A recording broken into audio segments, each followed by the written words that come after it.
Good evening, everyone, and welcome. Tonight is Tuesday, February the 4th.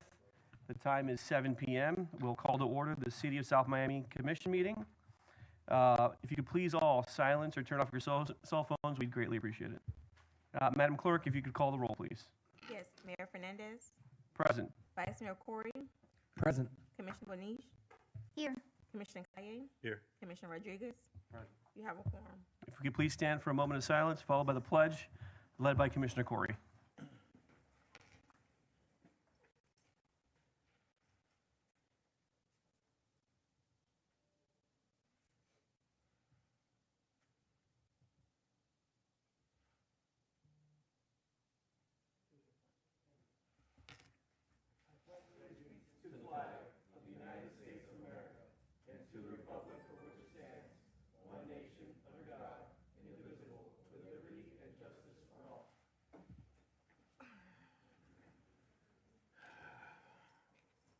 Thank you. Please be seated.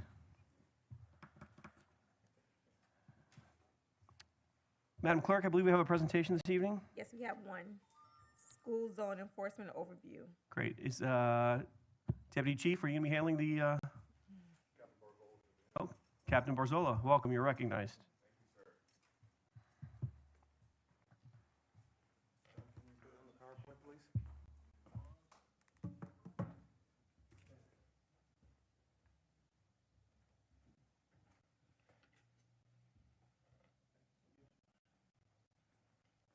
Mayor, Commissioner, good evening. Mr. City Manager, City Attorney. How's everybody doing? City Clerk. Well, I'm here to give you guys a presentation on our... Could you get a little closer to the mic, or can we Yeah, give him a handheld, please? Thank you. Does that work out? That's much better. Thank you, sir. I'm here to give you guys a presentation on our speed enforcement cameras, which have been operational since September 25th of 2024, following our 30-day warning period. So if you guys have any questions, you're more than free to interrupt me at any time if you have any questions during the presentation. So based on the statistics in the state of Florida, as you all know, we have bad drivers. Okay, that's a given. We don't need a study to tell us that. We all know that. That's a fact. And the state developed this program for school safety initiatives, including they also at the same time created school bus initiatives where they automated the cameras on school buses to catch violators who were passing school buses while their stop signs were out. If you guys ever watch any of those videos, you'll see kids running for their lives. I've seen them. The county officers have shown them to me. It's actually pretty scary stuff. And I'm not being hyperbolic here. I'm telling you, it's like, wow. So as we all know, we got bad drivers. So what do you want to do with programs like this? You want to change behaviors. That's what you want to do.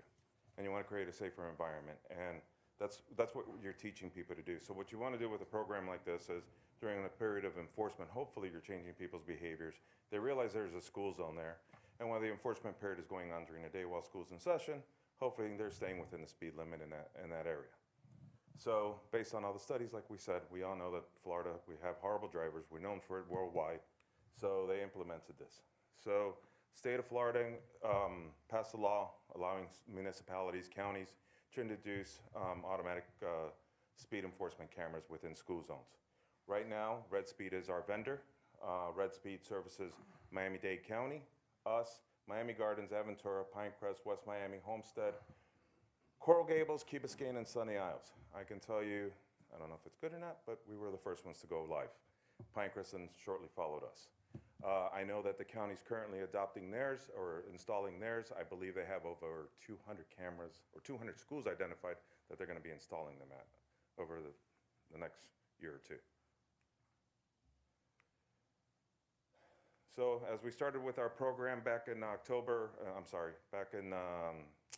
August, we started off with a 30-day warning period. Okay, so that means any violators. So the way the program works is you have to be doing 10 miles over the speed limit. The program starts 30 minutes before school starts. It goes into the normal 15-mile-per-hour zone, so you have to be doing over 25 miles per hour. So the camera triggers at 26 miles per hour. A photo is taken of the vehicle, a video is taken of the vehicle passing through the camera, through the speed zone, and through the school zone, excuse me. and that information is captured. And during that time, we also did a blitz with the help of Brandon Diaz over here. We did a social media blitz. We did a media blitz. We did a blitz with our local media, who constantly keeps asking us for our numbers. So they're still on top of it, but we did a social media blitz and a media blitz to let the people know that we were doing this. We followed through with social media, and of course, people typically don't listen to us, so when they get their first warning, that's when it hits. So our program went live September 25th. Once we went live, one of the criteria that we were taught by Red Speed is year over year, it's a dramatic decrease in the number of violations because you're changing behaviors. People start realizing, hey, stop speeding through school zones. So it improves the safety in school zones, which it does because it changes people's behaviors. It also helps with some revenue, and it's a revenue source. So we keep up to 60% of the revenue. Up to $5 from each one that we collect, it has to go to the school crossing guard program. Actually, you guys just back in November, December voted to renew our contract with Miami-Dade County, so it helps pay for that program, for our school crossing guard program. Also, most of the money, or the majority of the money that the city does keep, has to go to safety initiative or criminal justice initiatives, law enforcement initiatives. So it is public safety based. So a portion goes to the state, the county, the courts, and stuff like that. And it's revenue sharing with the vendor as well. They keep a percentage for what they do on their end. So as the slide shows, it's a force multiplier. You don't have to have an officer assigned out there to a school zone, out there with a laser gun, radar gun, the officer's out stepping out into traffic or anything else like this. This is all captured digitally on camera, and all the evidence is collected via the camera system itself, as it already states. And then what we also got with this program is license plate readers. And I know some people have an issue with license plate readers. I understand it because I'm one of those guys that has a problem with Big Brother watching us. But the way license plate readers work, and I just want you to simply understand this, they're held for 30 to 45 days. They can be used for investigations. So the ways ours is set up, and if you go down Sunset Drive on Sunset Drive at 60s, you're going westbound and eastbound, before you get to 67th Avenue in either direction, you're gonna see a black camera. That's a license plate reader, collects license plate information in both directions. We also have them on 67th Avenue in front of the middle school. It's a community school, but I still remember it as the middle school. And also we have them in front of SOMI. So as the information comes in, what you're doing is you're basing those reads off a hot list. You get stolen vehicle hits. Since we've started our license plate program, and Chief, if you remind me, I think we've had them up for a month and a half, 2 months already, since they've been active. We've had 12 hits on stolen cars, stolen license plates, and something you guys are gonna be voting on tonight, you'll realize that nobody in Dade County has a valid license plate, a valid driver's license, because it also gives you hits on driver's licenses. And if I turn this on for you, it'll go off every 3 minutes with somebody that doesn't have a valid driver's license. So it provides us information.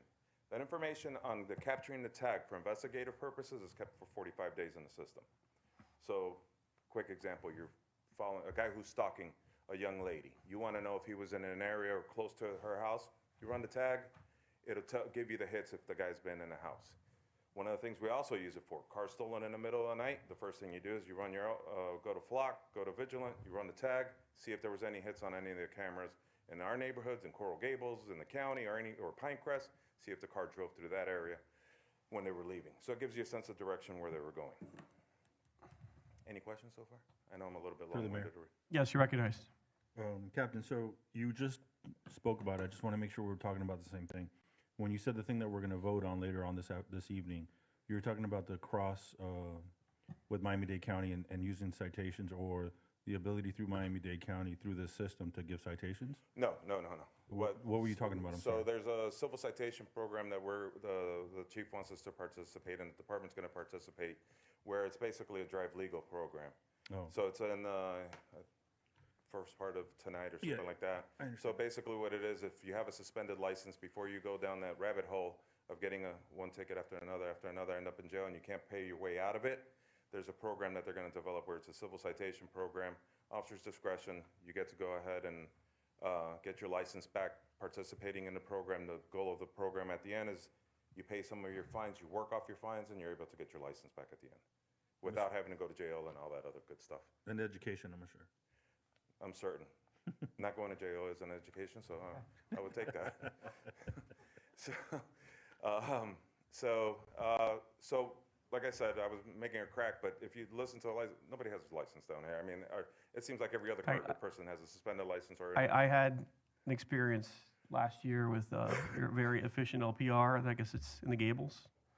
And one of our officers stopped me. Apparently, my license was suspended for Shocking. a tag a tag I had not returned on a car that I had traded in for my wife that was tagged to me. So it was a very interesting, a very educational experience. But yeah. Yeah, so we can use it as an enforcement tool, but that information only stays in there for 45 days, and it also provides us as an investigative tool. As far as our number of violations so far that we have captured, so total working violations is 10,912 since we started the program. This does not include any of the warnings. This information is valid but till January 31st of this year. Total pending police review at this moment, at the time that I ran this, which was this morning, was 281. We have dismissed 1,332 after review, and total notices of violation issued are 9,299. Out of those, 6,097 have been paid. 30 people have requested administrative hearings. 720 have become UTC eligible, which is Uniform Traffic Citation. It means it now goes to the court system, it goes through the state. And we have issued a total of 1,028 UTC so far. And we also had to issue 375 refunds, and that was because we made an error in the way we adopted or the way we enforced sunset, and we had to make a correction there. Through the mayor, You're recognized. can you talk to us about what the actual queue looks like? How long is it? Very intensive. What is that? So the working queue, what happens is with every violation, and I know you guys are also familiar with our red light program, so they both basically work the same. There's a violation that's captured or an apparent violation that's captured. And speed enforcement cameras is different than the red light cameras. So the speed enforcement camera, the violation is being captured by the camera, and it's being determined by the computer, the radar, and everything else that there was a violation captured. It captures that information. Our officers then are able to, so it goes into a non-working queue, which is reviewed originally by the vendor. It goes through a two review process through them. Basically, is there a car in there? Is there a readable tag? And does the tag match the car? At that point, it goes into the officer's working queue. The officer then conducts a review and then is able to, based on their decision, issue a notice of violation. The review takes what, minutes? No, the review is actually 10 seconds. Okay. Red light cameras usually take a little bit longer. Go ahead. Through the mayor. Chris Rodriguez is recognized. Just question, so if the camera's catching the driver speeding, the tag, how is it that we have so many dismissed? Just curious. So, like I said, we made mistakes. One of the other things that we discovered was Mandelstam School. They have school when the county doesn't. So one of the things that we started doing out of fairness to people is we've started to dismiss the ones after January, especially if they're not in session. We started to dismiss those based on our officer's discretion. And like I said, we've captured some problems at the beginning. We did have some radar laser issues. I'll tell you, there was one that said the guy was doing 51 and a 15. I looked at it, and I'm like, I called the vendor. I said, the guy's doing 12. Okay. They had to readjust their cameras and all this other stuff. So there's been growing pains in the program. Okay, thank you. Yeah, you're welcome, sir. Captain, quick question. So there's about 1,049 that are unpaid at this point? And not been issued a UTC or UTC eligible? Have not requested a hearing or have not been refunded? Right, so you have 60 days from the time you get issued it, so it's within that Okay, period. so there's about before- 1,000 outstanding that the people can still decide to challenge them, pay them, or Correct. ignore the violation and let it become a UTC. Correct, okay. So, with this program, you have 60 days, or, no, hold on, that's a red light camera program. I'm 30 sorry. days, yeah. It's 30 days with this one, 60 days for the red light camera program. So 30 days with this program, you have 30 days to decide if you're gonna request a hearing, you're gonna pay the violation, or do nothing like it, like you said. It goes back into the officer's working queue. By state statute, it has to be a state law enforcement officer or somebody that's classified as a public service aide, because they can issue traffic violations as well. And it goes back into the working queue. Once it goes back into the working queue, they do a second review, and then it becomes a UTC, and the UTC will be issued at that time. And then it would go through the clerk's office in the county court system.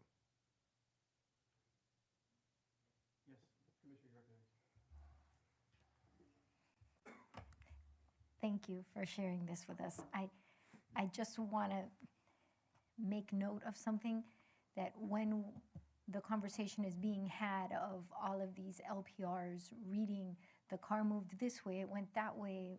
This is all after the fact data, correct? That's correct. So, Other than, I'm sorry, I'll let you finish. no, tell me. So other than like I told you, if it's on a hot list and there's a hit, that information is received by our officers who are running the program in the background, that there's a hit for a stolen vehicle, that's live. It's also sent to the county's real-time crime center, which is then dispatched over the air that, hey, we just got a hit on a stolen vehicle, or wanted homicide subject, which we haven't had one of those yet, but mostly it's stolen vehicles, stolen tags, and stuff like that. 12 of them. 12. Yeah, so, Yes, you're recognized. thank you. So then, it's good to gather data in that sense, but it's an after-the-fact data, so unless it's a live, hot one, and am I wrong in recalling that we as in our city, doesn't chase people down? That is correct. We have So when we get a car that is stolen, we can't chase them down, correct? well, we can attempt to stop them and conduct a felony stop. If they choose to elude us, no, we cannot chase them unless it's a violent felony, ma'am. Okay. And then lastly, I don't know about you guys, I've gotten phone calls from angry people that they don't know about this, that it's punitive, that it shouldn't be the whole day, that it should be during school speed zone times. We all know how I feel about this. I have not changed my opinion. I don't need to state it again. But we should consider at some point, if we want to do this during school speed zone times versus the whole day. And then I have one question, because I don't remember. Did we ever put up the sign, or have the county or whoever put up the sign when you are going from Miller towards Sunset? The speed limit changes from 35 to 30 as soon as you cross Sunset on 67th Avenue. When you're coming from US 1, there is a sign that says speed limit 30. But when you are traveling in the other direction, where the speed limit goes from 35 to 30, I don't think that there is yet to be a sign that says speed limit 30. I can't tell you if it was installed. I know that the chief personally requested that sign. Okay, I can guarantee you that he did. I know, because I've driven everybody crazy. I haven't seen it yet. Commissioner recognized. Okay, Thank you so much for the thank report. you. I don't think the report's been finished, so do we want to? Sorry. I'm sorry, Commissioner. I apologize. Mr. Vice Mayor. Do you want to hear the balance of the report? We have questions about what you've heard thus far. I did just have a question about, I had a resident who spoke with me, someone who's not really prone to exaggeration. I definitely believe her. And based on what you said tonight, she said she wasn't going near the speed that they reported. I was just curious, when you said that some errors were fixed, how confident are you that it is fixed and working properly, and how did that adjustment occur? So what happened is exactly what I told you. We're spotting anomalies, and it wasn't happening with every car where you could tell the car wasn't going at the stated speed. One of the areas we had that issue at was South Miami, SOMI, Yeah. where it was telling you a car was doing 35. You would look at it, and the car's stuck in traffic traveling with everybody else. So it was quite obvious. That turned out to be an issue with the radar system, the way it was set up by the company. They worked it out with their with the radar company that they contract with, or the laser company, and they set up a couple of different things where exactly where it's pointing at the best angle, and based on the dynamics and the recommendations from the radar or laser company of how it should be properly set up. I have not, based on my reviews, I have not seen any more of those issues pop up anymore where I see them.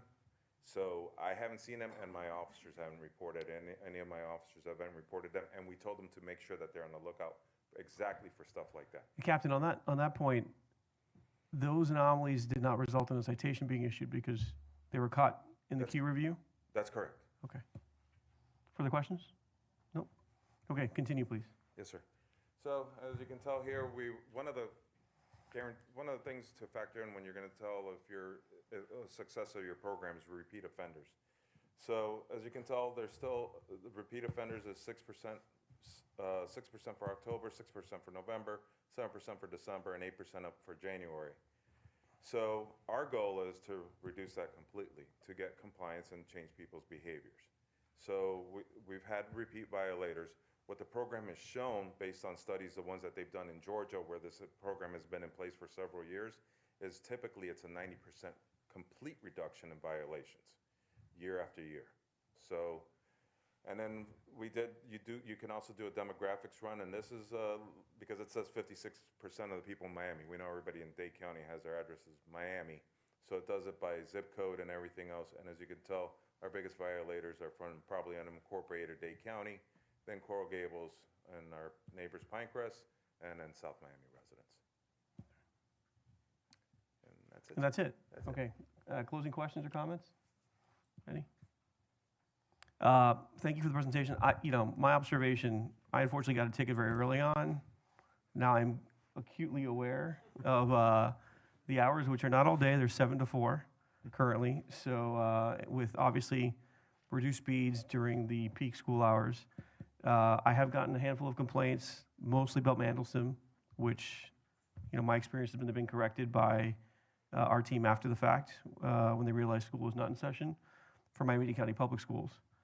And I have actually gotten a number of compliments from parents because they feel the conditions are safer. So again, colleagues, something for us to follow. I just want to remind ourselves, we are not locked into this contract forever. So hopefully, what I would suggest, if the administration could help us in September, if we could bring this item back for another review, just to kind of see a full year of implementation where we are at.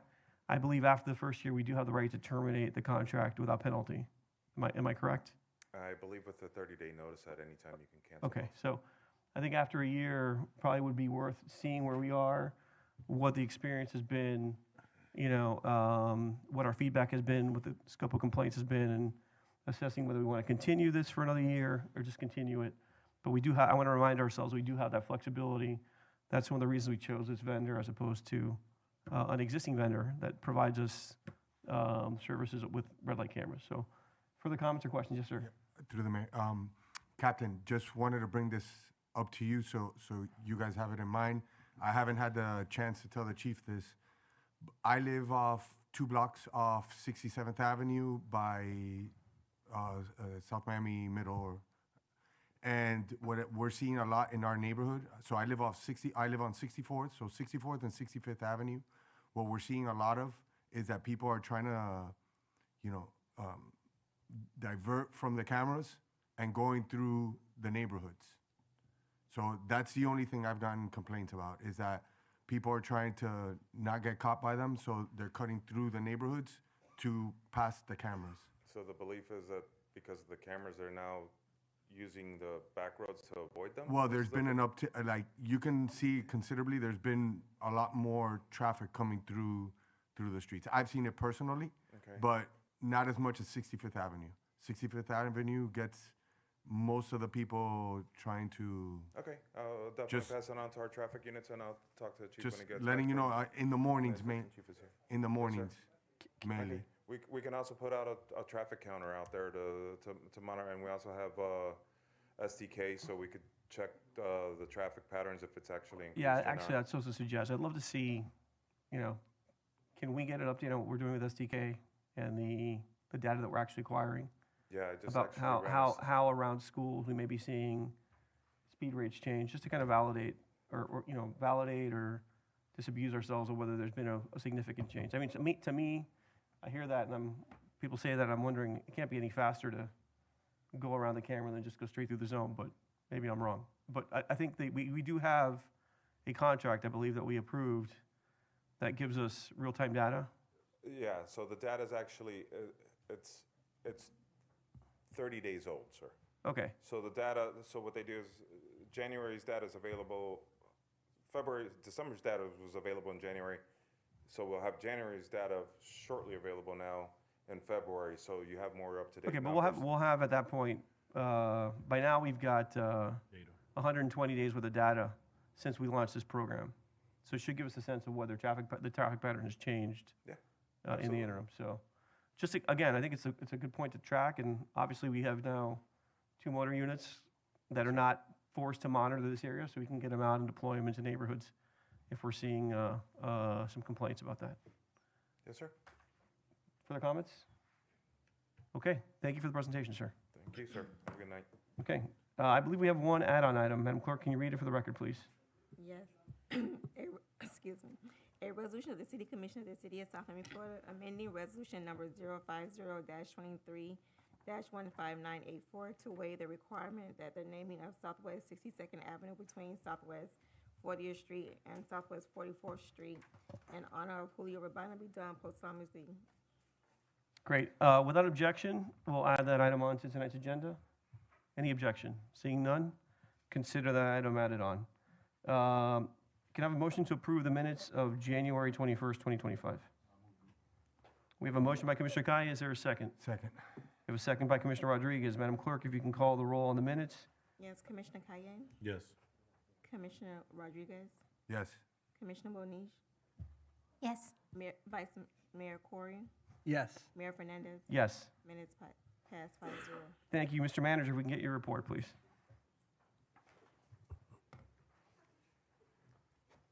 Good timing. Just trying to get to the front here. Deputy Manager will be presenting the report. Madam Deputy Manager, you're recognized. Thank you. On the event side, we have Movies in the Park series that continues this Friday at Palmer Park beginning at 6 p.m. where you're going to have Barbie playing and there's going to be crafts and popcorn for the kids. Also, this Saturday from 5 to 10, we have the Somi Night Market. I just ran. I got to catch my breath. It's okay. It's okay. You're a mom. You're a mom of 3 kids. You got this. It's We okay. have the night market. It's date night in Somi is the theme. So we're going to have tango dancing, love songs, bingo for a couple. So it's going to be a fun night. That's 5 to 10 p.m. this Saturday. Valentine's Day, Senior Valentine's Day party is happening. They have massages, wellness checks by Miami-Dade Fire, raffles, a DJ. That's going to be a good time at the Senior Center. Last week, we had a workshop with Plus Urbia. Many of you attended, so that was to review the alternatives for Sunset Drive. There's currently a presentation that's up on our website with a link to vote for your favorite presentation, your favorite alternative. That's tentatively, voting is open until Friday, so we invite people to go, watch the presentation if you didn't see it, and vote. Thank you. On the septic to sewer. On the septic to sewer project, it resumed yesterday after a pause for the holidays. During this time, the city addressed some contractual matters. We adjusted the project management oversight to ensure that everything continues to move forward efficiently. The contractor's completing the necessary work from 85th Street from 60th to 62nd Ave. So anybody who wants information on that, you can send your email to septic2sewer@southmiamifl.gov or sign up on our website so that you can get the updates in real time. That's the manager's report. Questions of the manager? Yes, sir, you're recognized. The voting that we're seeing on, is it just through the social medias, Facebook, Instagram, or how's that being applied? And are we getting good responses, good feedback, or? So they're taking the votes that they received at the workshop, and then there's a QR code at the end of the presentation. You can vote through there or through our website. They have been receiving lots of votes. They have one of the alternatives right now that's winning so far. So depending on how many we get with the Plus Urbia team, we'll decide if Friday would be a good date to close it. But tentatively, it's scheduled to close on Friday. Madam Manager, could you bring up Mr. Riverall for a second? I just wanted you to remind us, I believe, can you remind us what he was recognized for, or the department was recognized for recently? How could we forget it was the Triple Crown? And what was, so what is the Triple Crown, and how many years in a row have we won it now? We can't remember. It's too many. So, Mr. Riverall, why don't you refresh our recollection? Good evening. It is the Triple Crown.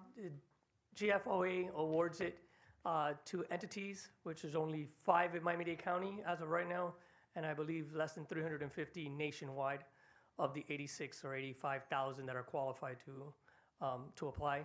It recognizes the award for the ACFR, the Annual Comprehensive Financial Report, Thank you for breaking down the acronym. the popular annual financial, the PAFR, Popular Annual Financial Report, which is a summation for non-financial readers of the audit made so that the So common that's person, Is that the Budget for Dummies that award? is the audit for dummies. Okay, yes. Audit for Dummies award, thank you, okay. And then the annual budget presentation award, which is preparing a budget, meeting all of the strict standards that are required by the Florida and Government Finance Officers Association. Great. Well, congratulations again, and since I'm a fan of baseball and of horse racing, I asked our intrepid city clerk staff to put together a small token of our appreciation to recognize you on this distinguished accomplishment, which is how many years in a row now? I want to say we It's so- started receiving, because it took us a while to get there, I want to say we started, our first time was in 2014. So, for those of you who are horse racing fans, typically the winning horse, and the jockey get a wreath of roses. We could not find a local florist who could produce one for us, otherwise we'd gift you one. So the best we could do was a bouquet with streamers. So this is our attempt to recognize you for your Triple Crown victory. Your own ribbons with your name on it. Alfredo Riverall, congratulations. If we could join us here at the front, we will hand you the winning bouquet for the best financial jockey in Dade County.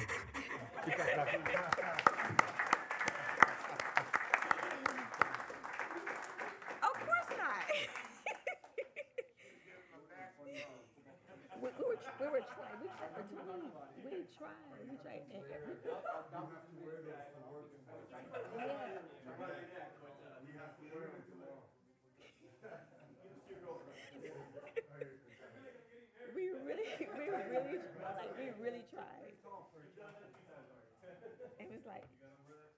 We really tried. It was like we really tried. We called everybody.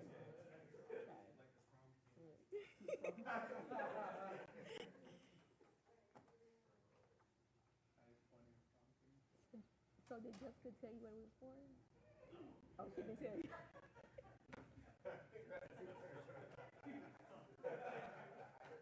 Okay. Okay. It looked like a basketball.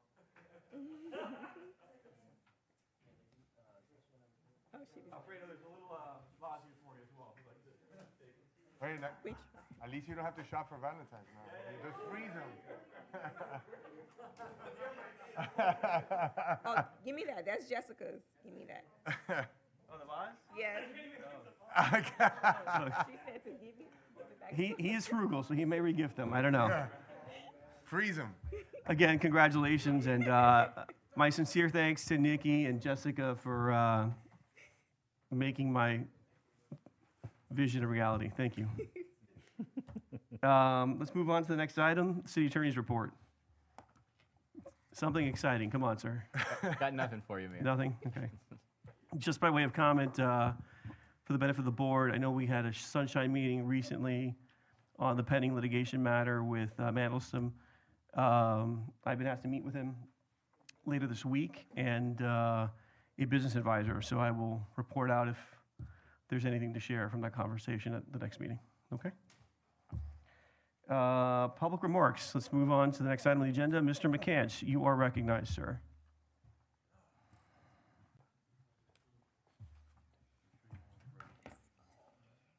Good evening, everybody. Good evening. I just want to publicly state that I support Resolution 2 for Dr. Enterprise. Sir, why don't we do this? Why don't we invite you up when the item is up? We'll Okay. open up again. Let's do that. I see Gray Reed is not here for the same item. I apologize. I didn't recognize it. Okay. Is there anyone else who would like to address this commission on any other subject other than item 2? And And anyone on Zoom, please raise your virtual hand. Seeing no one in the audience and no one online, we will close public remarks. And again, I'll afford everyone who'd like to speak on item 2 or the add-on item 1 an opportunity to address this commission at that time. Okay, colleagues, we've got a couple discussion items. For the benefit of the public, do you mind if we move both naming items ahead on the agenda? Any objection, colleagues? Nope. Okay. Why don't we take add-on item F1 first? If you can read that into the record, Madam Clerk? Yes, F1, a resolution of the City Commission of the City of South Miami, Florida, amending resolution number 050-23-15984 to waive the requirement that the naming of Southwest 62nd Avenue between Southwest 40th Street and Southwest 44th Street in honor of Julio Urbina be done so posthumously. Thank you, Madam Clerk. I'm sorry, Commissioner Rodriguez, I believe this is your item. Would you like to open up with a brief presentation?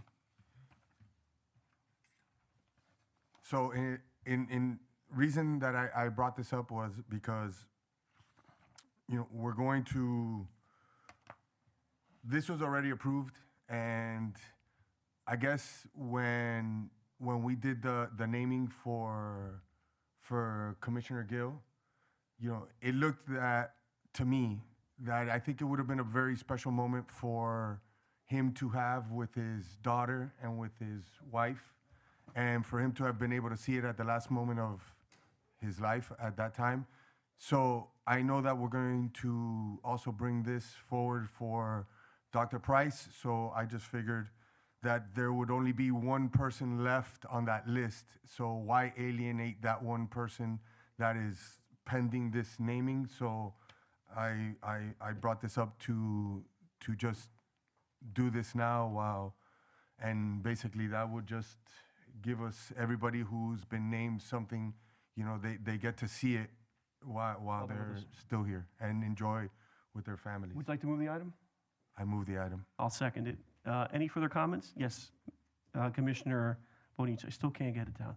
It's okay. You can call me Lisa. Lisa. It'll be right You're recognized, ma'am. 100% of the Thank you. time. Right? I think that if this is something that we're going to continue to do, instead of taking it one by one, the person's interested in naming things before people pass, instead of doing it this way, should amend the ordinance. Because if we are wanting to do it for the former Mayor Robina now, if we're wanting to do it for former Mayor Price now, then logic would show that that's something that would continue.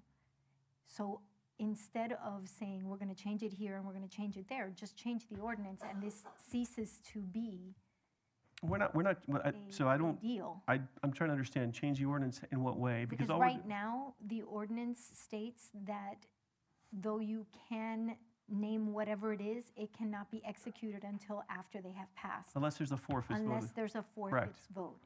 And we've historically already with the Dr. Price run into this issue. This is either the third or the fourth time that we see it. And if we are going to do things like this, I think first of all, we do a disservice if and when we continue to do what we have done. And so I say, if 4 out of the 5 of us are interested in changing the ordinance so that we do not continue to see this, and it just is a majority vote, then that's what you should do versus trying to change. Do you understand what I mean? No, I do importance understand what of you're we're saying. doing. I think, it's a fine line. Obviously, we want to honor people that have accomplished tremendous things. I was having a conversation over the weekend. Obviously, the new Secretary of State has a nexus to South Miami. May not be from my political party, but I recognize he's achieved a significant milestone. I was having a conversation about whether we should consider naming something in his honor here in South Miami. The problem with that is, in my estimation, he's a very young man by comparison to the people that we're talking about. So, the people that I think we're talking about are retired, close to retirement age, in some places very advanced in age. And so I think to Commissioner Rodriguez's point, I don't think there's a need to change the ordinance. I think a 4 out of 5 vote is appropriate when it's someone who's still with us. I think the only distinction is I'm comfortable voting to name things after people who have lived an honorable life, demonstrated that maybe towards the end of their professional or personal life. And I think giving them their laurels while they're still with us is a good thing, as Commissioner Rodriguez indicated. I would have been a nice moment to be able to put the plaque on the wall with Commissioner Gill still with us. It was a fantastic moment.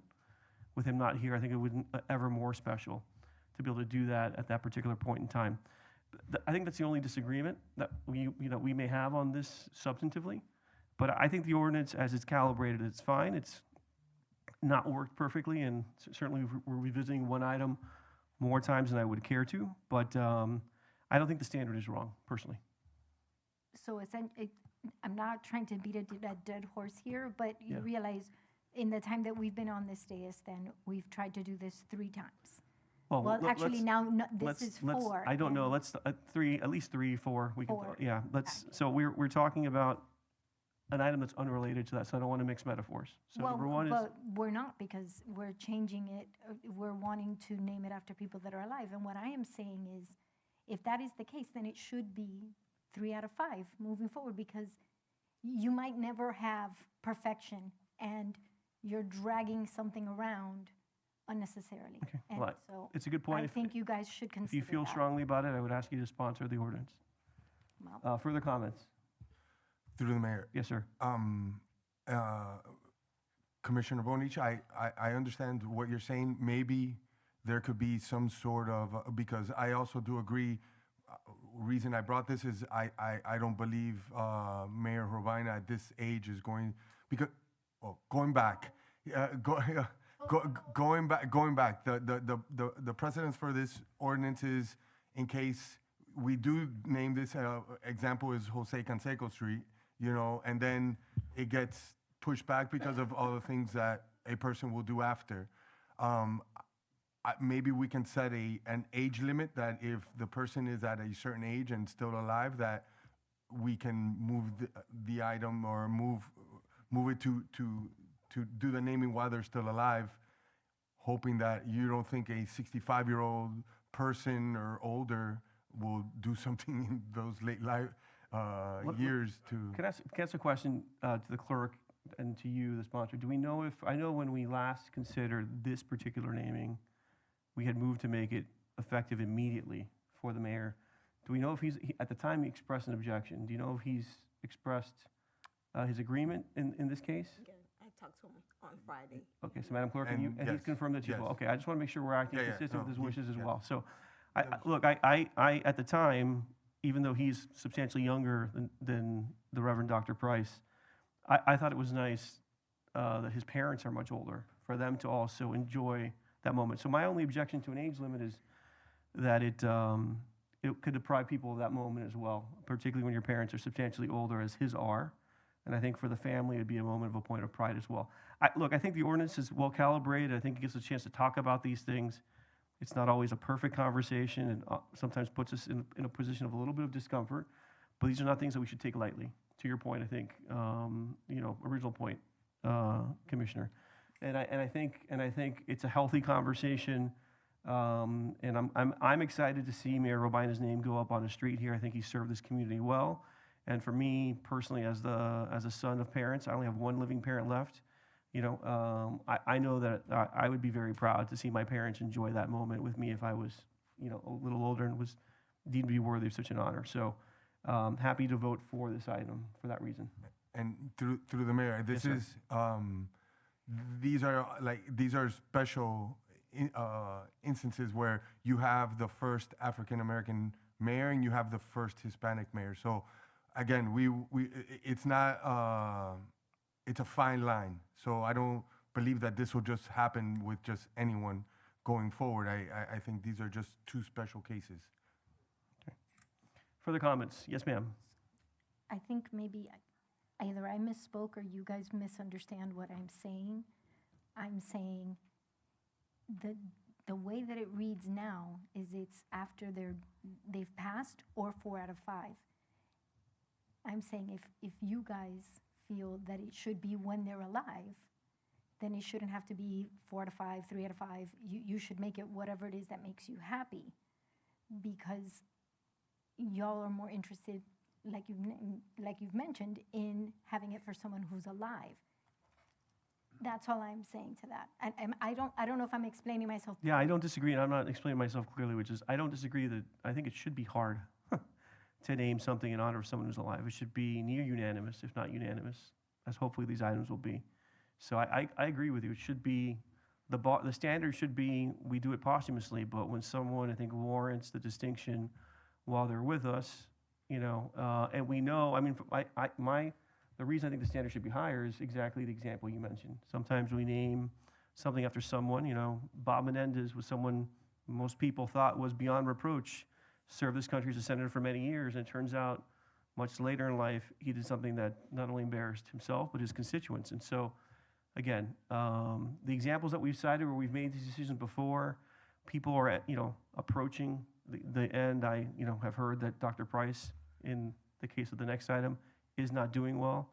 I certainly personally would like to give her the comfort of knowing that her service was valued and that this commission made an affirmative statement in that regard. So we'll get into that item in a minute. I think the same is true for Commissioner Robina for me in terms of his parents. So further comments? Seeing none, we have a motion and a second. Madam Clerk, if you can call the roll, please. Yes, Commissioner Cayenne? Yes. Commissioner Rodriguez? Yes. Yes. Commissioner Bonich? Commissioner Bonich? No.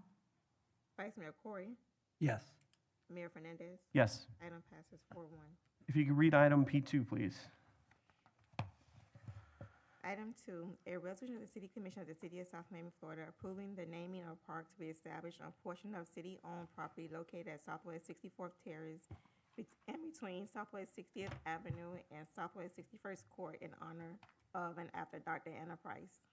Thank you, Madam Clerk. I'd like to move the item with a modification. Yes. The city attorney, if you can read into the record, please. Thank you, Mayor. With your indulgence, the third recital, which refers to the area of the park, needs to be corrected. Where it reads right now in lines 22 and 23, it should read the portion of the Williamson property consisting of approximately 3,500 to 5,000 square feet at the southwest, as opposed to southeast, the southwest corner of the intersection of Southwest 64th Terrace and 60th Avenue, located north of 6,500 Southwest 60th Avenue. That would be the change. I would ask the change to strike the size, because I don't believe that's accurate. Do we need the size? Do we know the size? Unless we know the size of the Williamson property to the south, which is The 3 folios? no. So just to clarify, the folio that was identified is an internal folio, kind of in a mid-block condition, which I thought was inconsistent with discussions we'd had as a board with what we wanted to do with possibly the mango lots, which is to possibly reserve a portion for this kind of an opportunity, and then consistent with what was the CRA's plan, put the others into service for workforce or affordable housing by selling them or transferring them. And so I've identified, if you know the Marshall Williamson Homestead, which is just south of the eastern portion of this lot, the portion from the northern property line from that parcel to 64 Terrace, from 60th Avenue to basically the western property line of the Williamson parcel would be the boundaries of the area that I would like to reserve for this designation. So that's fine. I had sent a markup of the map to the clerk, to the city attorney. Did you mark that up for them or not? Yes, I could pass it down. Okay, I'll mark it. please. I'll make it more obvious. Mayor, I have a question while he's doing that. Sure, go ahead, sir. The way that the folio's set up right now, it's not like that, right? So we would need to do a plat, and make sure that it's all modified. Correct, we'd have to replat the whole property, which we stopped previously. So, That's the piece I want to designate. And basically, the balance would be available for us to do what we want with it. The problem is, if we do that, we basically, it was actually just this folio that was identified. The problem is, if you wanted then to put the rest of this property into service as affordable housing, it would make that site unbuildable.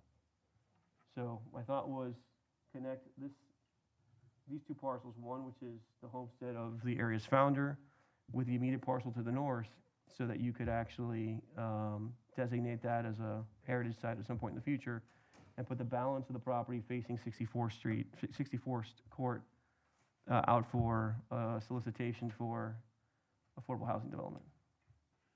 Yes, sir, you're recognized. Mayor, I obviously we want to do this. I want to do this for Dr. Price. I'm struggling with the allocation of a set place where we haven't really identified what we're going to do with this particular plot. Now, I find it a little premature to like isolate a spot right now, in my opinion, because there's so many things that we can do. Like I obviously I want to set aside. This is the parcel you're talking about is roughly 11,000 square feet. Yeah. Which is great. So if that's the dedication, then the other side is strictly for what? I don't know. It Exactly. could be a So park or it could be we don't know. affordable housing, so. So there's opportunities there that I don't know if we want to pencil ourselves into that particular triangle yet. Is there a way that we can? Is there- I'll just say this, I don't know how this was transcribed this way, because it's certainly never It's just awkward. been but the description that was provided in the site on the last two times it was published, I don't know where that came from. It did not come from me. So my intention from the beginning was always to dedicate that southwest corner adjacent to the Williamson Homestead, because, again, one of the opportunities, or one of the stories I've heard from Mr. McCants and others, was that it was not uncommon in the past for movies to be, projected onto the wall of Mr. Williamson's home. So I thought the interaction and the recreation of that opportunity, if someday the city were to come in possession of his home and preserve it as a cultural landmark, you'd have the combination of his home and that park working together to memorialize some of the history of the neighborhood. The Northeast Park. Correct, yeah. Again, and the last time we discussed this with Commissioner Lieben, the idea was to sever the western half for townhome development consistent with the CRA had planned to do as part of the replat that we looked at one point in time. So that's the last public conversation we had about this. My intention was to dedicate that northeast corner for that reason and preserve an integrated, possibly developable parcel on the west side facing 61st Court, so that something other than a park to meet another community need could be realized from that land. That's my intention. That's my motion. That's a motion I will move with a modification. I'll leave it to the board to discuss it further and see what we want to do with it. We will open up for public comment, but I want to at least have a conversation so people know what they're commenting on. Excuse me, Mayor, I'm sorry, Yes, one sir. quick question, sorry, Commissioner Rodriguez. Do you want to refer to the approximately 11,000 square feet, or do you want us just not mention? it? I would like to. There's some Okay. disquiet on the part of a couple of my colleagues. Understood, Yeah. okay, I'll sit tight. Further comments? Let me move right to the left. Yes, sir. Oh, through the mayor. So as far as I knew from, as Commissioner Kaya, I'm open and I want to move this forward. So, but with the information that I've been given from the time that we've been doing this is to do that west corner, not necessarily that whole east 11,000 square foot. It was more the 3,000 and then adding the corner in there. My only concern about this is eliminating those, dedicating the 11,000 square feet instead of the 3,000 square feet because of the the possibility of doing affordable housing in an 11,000 square foot lot. Those are just more homes that were townhomes, whatever may go there, that we'll have less of. So I just, for me, it's just thinking about, does the community want to take up that whole space and divert it from affordable housing to the park, or keep it as what I guess? Yeah, I simply chose that section because it was adjacent to the other home and because it would give you one unified piece of land fronting 64th Court. I thought it would be very difficult for someone to want to come in and build around the park on two sides. So, my thought was you take the western half, just keep it all together to maximize it for 8 or 10 townhomes potentially, based on what I see the size to be, and then have the park adjacent to the historic homestead. Again, my concern about the I guess what's the southwest corner of 64th Terrace and 64th Court is that it makes that kind of a possible affordable housing execution all the more inefficient. That was my concern and why I brought that concept forward And- the time prior and wanted to carry it over this time. And I can see through the mayor, and I can see that's logical. I don't know, maybe, you see the south, that would be the south parcel next. We don't own that one. No, I know. Yeah. I was saying maybe make the park equivalent to that one, and then that way you have an equivalent piece of land. That's fine, I didn't know that, the reason I said it, just that southern portion that has a little bit of a jog past the western property line of the Williamson Homestead just seemed to be a throwaway, probably be green space for that development. So if that's, where you think the line should be drawn, I'm fine with that. I just figured taking the lot to the adjacent lot to the a neighboring street would be Yeah. a logical way to apportion the land, but I'm open to suggestions there about where the line's drawn. Commissioner Corey? Thank you. So obviously, we did discuss this before in conjunction with the naming that obviously didn't Gonna happen, yes. didn't go through at the time, but we did kind of go over the orientation of the property and what we wanted to do. We have had people in the past come to us for that particular parcel on the west side with interest in putting townhome product there, since obviously it's not as wide. So I do like the idea of preserving that lot on the east, right next to the Marshall Williamson home. I don't necessarily like the idea of putting a development directly next to that home as a potential historic home and maybe having that park there as a way to highlight that historic home. I do think that eastern programming with a park would be amazing, and then there still is possibility, because we have had interest in the past, hopefully have interest in the future, of putting affordable townhomes on the western side. So that's how we had originally discussed it, and obviously these parcels in general have a long history of really nothing being Happening. done. And I thought at the time that it was good leadership and really good idea that we all came together to kind of visualize this property and the future of it, both as a park and potentially, affordable housing. So I am in favor of putting the park in the orientation that was mentioned and leaving the western portion open. Again, it could eventually be an extension of the park, or it could be affordable housing. Commissioner Bonich, you're recognized. And then we'll open up for public remarks. No, one more statement. Oh, you do? Okay. Okay, I've been on record before saying that I don't think it's the best use of that land to make it a park, because you've got a park at the corner, another park 2 blocks away. So you're essentially gonna have 3 parks within a 3-block radius. I don't know that you could name any other place in the city where something like that, or even close to something like that, happens. I think that maybe y'all should consider either another spot so that you don't take up this land, naming something that already exists after Dr. Price, changing the name of another park. And a perfect example is simply because it is the newest one, Paseo Park. It doesn't have anybody's name on it, it's simply Paseo. And you wouldn't have to break up this land to make something like that happen.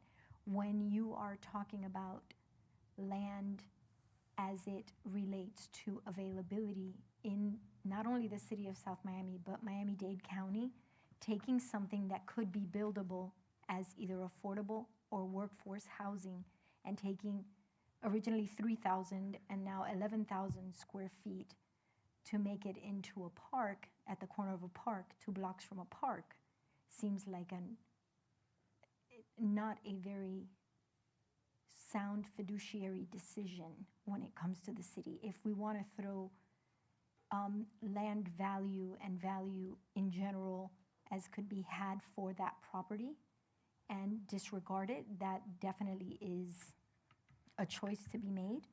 But I think that rather than being locked into this particular plot of land for whatever reason, there should maybe be consideration for other things that can happen that will have a similar impact.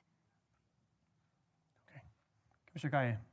Mayor, what I was thinking is that I don't know if we're gonna have a public, affordable housing component there, just because the sheer construction costs that we're seeing, and I don't know what that looks like.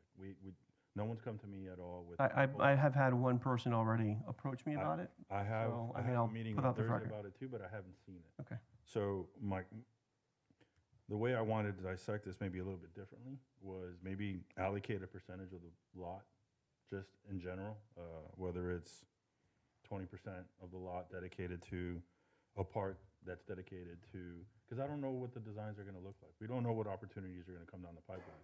Maybe it's a 3-story building that can go there that, it's affordable housing, another, not Mobley, what's the other building there, right across the street? Somi Park. Madison? Madison. Madison Square. Maybe it's another Madison Square there, with a park allocation there dedicated to Dr. Price. I just don't know what the square footage there is. If we go ahead and designate 11,000 square feet strictly to a park there, it might diminish the opportunities to do something else there. So maybe we do a percentage square footage wise, maybe it's, a dedicated number if you want to dedicate 10 or 11,000 square feet, but not so specifically on a plot. Plus, these plots aren't really allocated that way anyway, so we would have to redo this anyway. Do you understand what I'm saying? No, I understand what you're saying. I mean, I again, respectfully disagree, but at this point, I just want to hear from the public, and then we'll bring it back and close the conversation. So what we'll do now is open up the floor for public remarks on this item. Mr. McCants, you were first on the list, followed by Gray Reed, so if you want to queue up, and we'll welcome anyone else to come up and speak. Sir, your name and address for the record, please. James McCants, 6210 Southwest 63rd Terrace, right behind the Unity Wall. There you go. Guys, listening to you guys discuss Marshall Williamson historical property. And I have to say this, working in the CRE area and living here for so long, listening to the folks in the area, and I'm now a South Miami resident, but I'm not from South Miami, but I'm a South Miamian now. I had the pleasure of talking to Mr. Marshall Williamson's last surviving daughter, Ruth. The stories that she would tell me about how her mother, Eleanor, planted those trees in that field, and how Mr. Marshall Williamson and her years took care of that property. It was a place where the community would gather, do things, get free. It was more than mango trees there. It was avocado trees. It was fruit, different kinds of fruit trees there. And he protected those trees to the extent that he had to run people away, and I've heard stories about that. But the historical significance to that property is so great, and this African-American community really needs something that they can hold on to, because what we have been trying to do is revamp that historical significance of the Marshall Williamson area. We need a piece of that property to remain green space and connect that to the meaning of Madison Square. With Mr. Marshall Williamson coming from Madison, Florida, with the scholarship that we have, Madison Williamson Scholarship, with the history of this African-American on that scholarship. And everybody that applies for this scholarship has to write an essay on Mr. Marshall Williamson and his achievements and all the things that he's done for this community, including, and it's not really documented, the school, the clinic, the Rosalie Wesley Clinic, named after the midwife, the senior citizens building.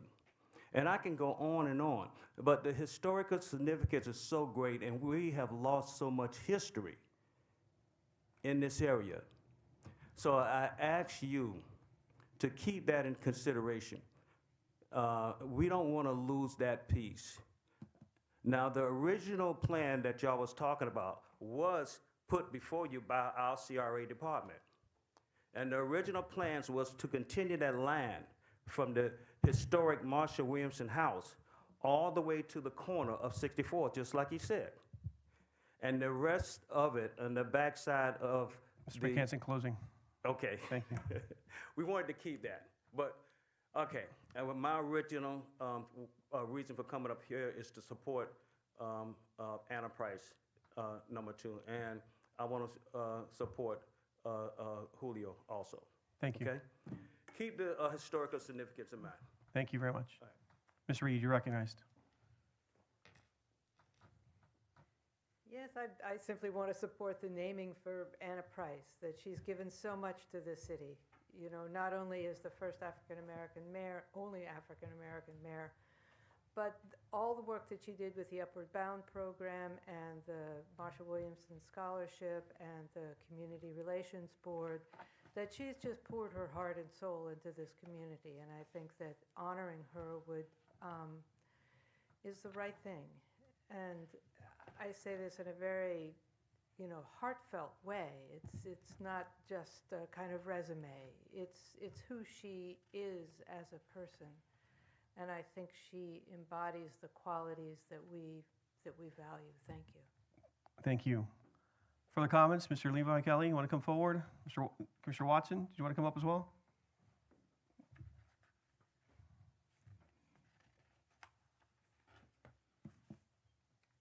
Mr. Kelly, good evening.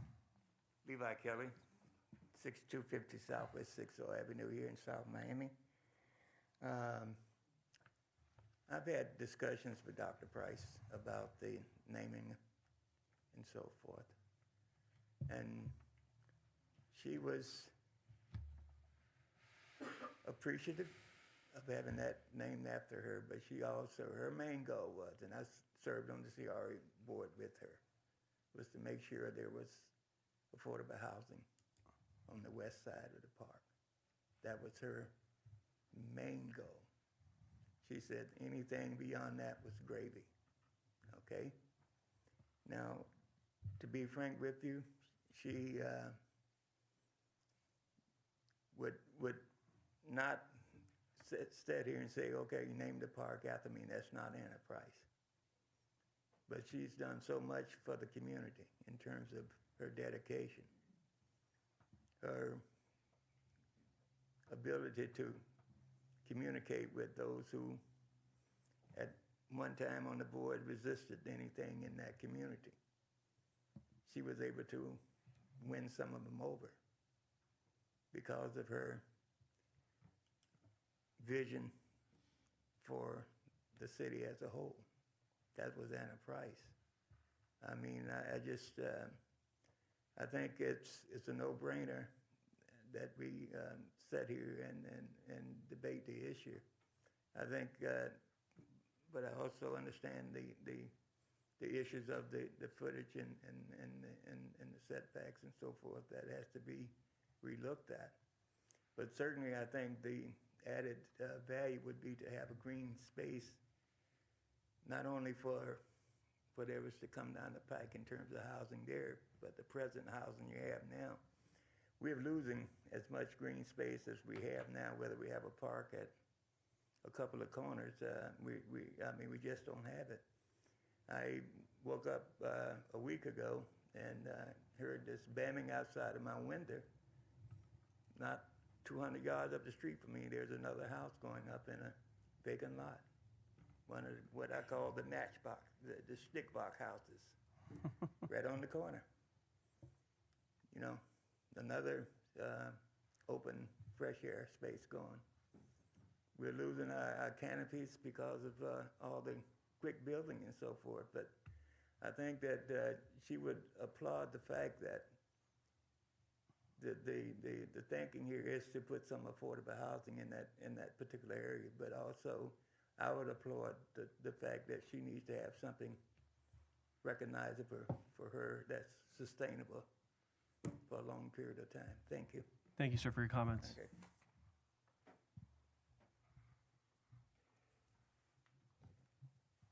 Good evening. Good evening, John Edward Smith, 7531 Southwest 64 Court. Indeed, I follow with the praise of Dr. Anna Price. I worked with her in her mayoral campaign. I worked with her on many different issues for the betterment of the community. So naming something after Dr. Price I think is critical. Her birthday is coming up in a couple of weeks, February 17th, and we share, not the same day, but we share the same octogenarian scope. And I know in speaking with her a year or so ago, when there was some talk about a site, she did indicate the importance of making sure that we had affordable housing in that area. So I would support that as well. How you divide the property, good luck, Solomon. Thank you. Thank you for your comment, sir. Ms. Powell? On behalf of the South Miami Black Cultural Affairs Foundation Incorporated, I'd like to speak as the president. And also I have a personal connection with Dr. Anna Price when I was in graduate school at The Ohio State University. We just happened to be the national champions. I thought I'd throw that in. No, okay. I think, please take John, please reduce her speaking time by 1 minute. I just want to say that she was instrumental and she was a mentor to me during that time while I was in graduate school. I had the pleasure of doing an internship through the Upward Bound program, and I was telling her son and another gentleman that's with us this evening, we worked in that program together.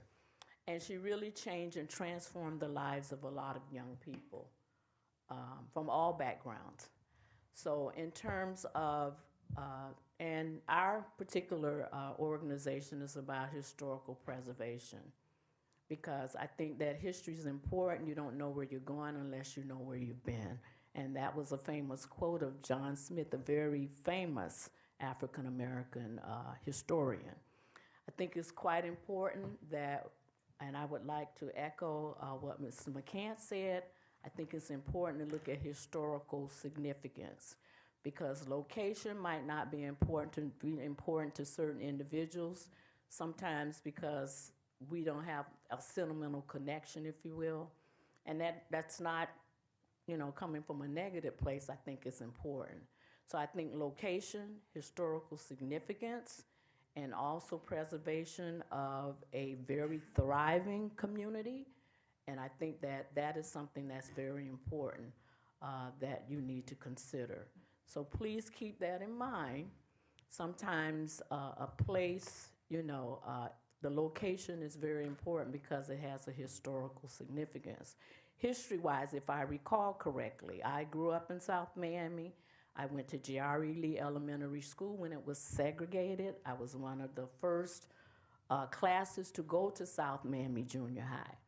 So history-wise, I've lived history, and I think it's important when we talk about history that we think about the sentimental value and also the value and impact that it can have on a community. So I do want to speak in behalf and in support of the resolution. Perhaps other details you can work out, but I do think that needs to be decided. Doesn't need to be tabled again. It needs to be decided this evening. Thank you. Thank you. Who's next? Commissioner Watson, you're recognized.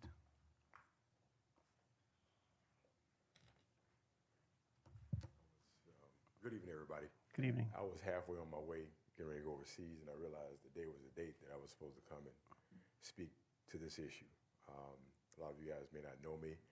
I was at the celebration, community celebration last week for Ms. Walker, Gail. Gail Williams, yeah. Gail Williams. And a young man who was behind me spoke.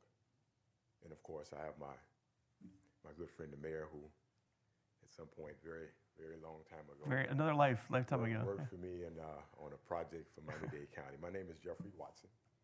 I grew up and had the fortunate opportunity to grow up in three places, Liberty City, Overtown, Coconut Grove, and in part South Miami University of Miami campus with then before she was Dr. Price, before she was Reverend Price, before she was Mayor Price, Anna Price. I met her when I was 15 years old. She has planted a lot of seeds. I have then gone on to be the chief of staff of the mayor of Miami, the current mayor's dad, Assistant to the President for Intergovernmental Affairs in the White House under President Clinton, and City of Miami Commissioner. I'm not sure where you're going to put your affordable housing or the reticence about the naming of a street. I just saw on the county commission agenda, Ken Griffin just been in town less than a year and a half, and they just named a street after him. And he hasn't done nearly as much in this town other than his money to be named by anything. I want to say that Dr. Price has birthed, and I can't say that she is responsible for all, but a great deal of where I am and where I've been and why I'm here today. I think it's very important. I wish she would have been here those 3 times you tried to do this before over the last year and a half, to smile about it and see me speak to her ability and your ability to honor her. For her son who's here and one of my colleagues in Upward Bound, I think it's a great thing to do because people do change when you do it young, but at least you know what she has done. And her beloved South Miami is always on her mind. So whether it's affordable housing for the plot or where you name the street, the 3/5 or the 4/5 vote, it should be done post haste as soon as you can so that she can now at least hear that it's been done in her honor. Thank you very much. Thank you for your comments. Thank you for being here. 6. Please don't be shy. Come on up.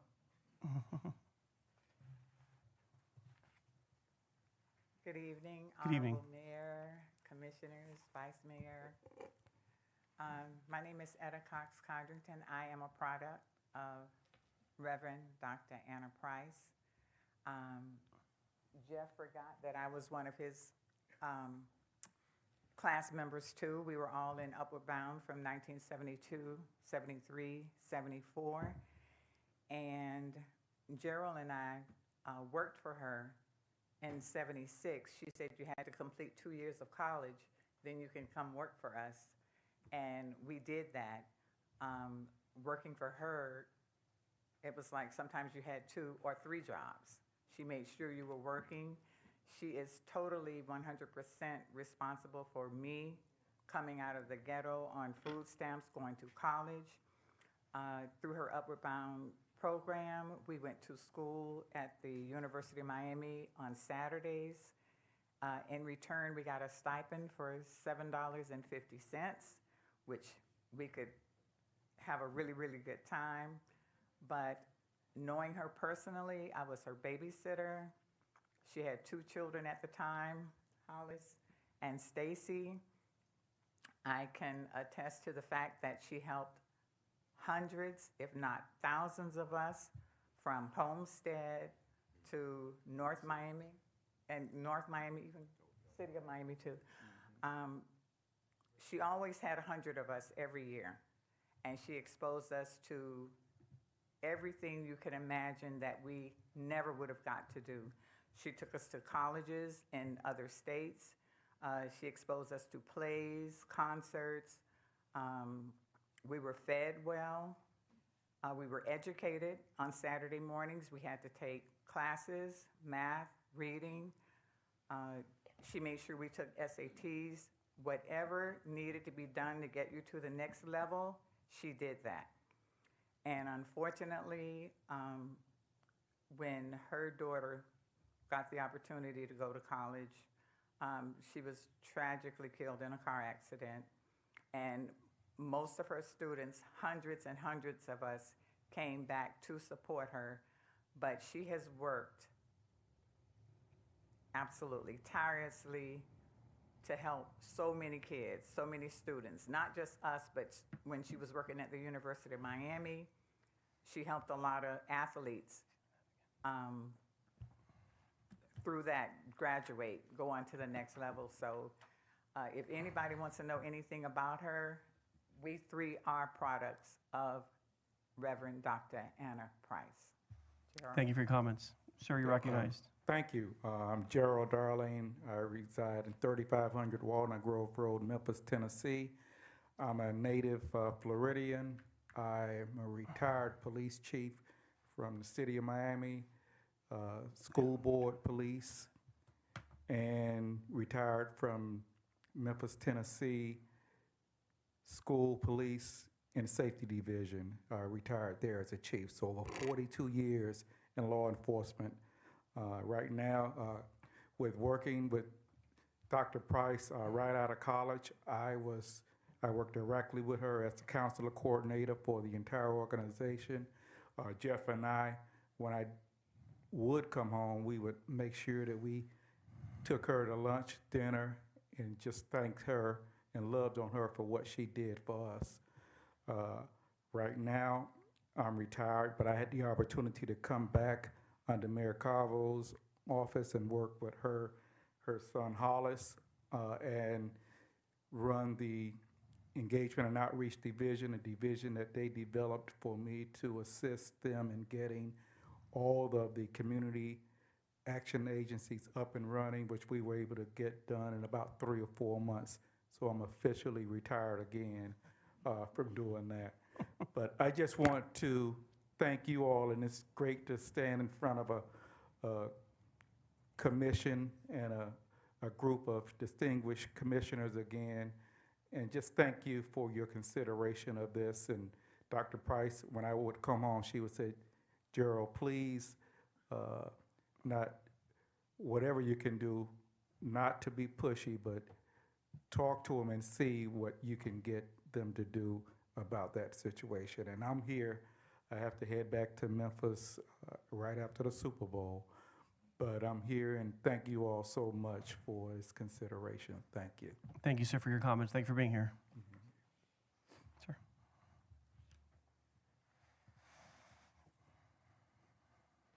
Mr. Mayor. Good evening, sir. Commissioners, thank you for this opportunity. I do have a bias, I'll admit to that. Again, just your name and address for the record. I apologize. I've been too informal, and our clerk's going to give me an earful after this meeting. So thank you. But speaking for my mother, this would be a tremendous honor for her. And if it is to be bestowed upon her, I would ask that you please do it while she can enjoy it and participate in it. Her commitment to South Miami is decades old. She was truly a trailblazer. And most important, my mother never wanted to see anybody left behind. She was for originally South Miami Heights, Coral Gables, South Miami, where she spent the majority of her life. So I would ask that you please consider her commitment to the city of South Miami and her ability to be recognized. That would mean a great deal to me. That would mean a great deal to her. And as I leave, I want to say, Mr. Mayor, when next I see my mother, I'll certainly let her know how often you refer to her age. Thank you for your comments. Would anyone else like to address this commission on this item? Anyone in the chambers? Seeing none, Madam Clerk, is there anyone online? Anyone online, please raise your virtual hand. No, I don't see. Okay, seeing no one online, we will close public remarks. Colleagues, let's go around one more time. I'd like to offer a modification to my prior motion.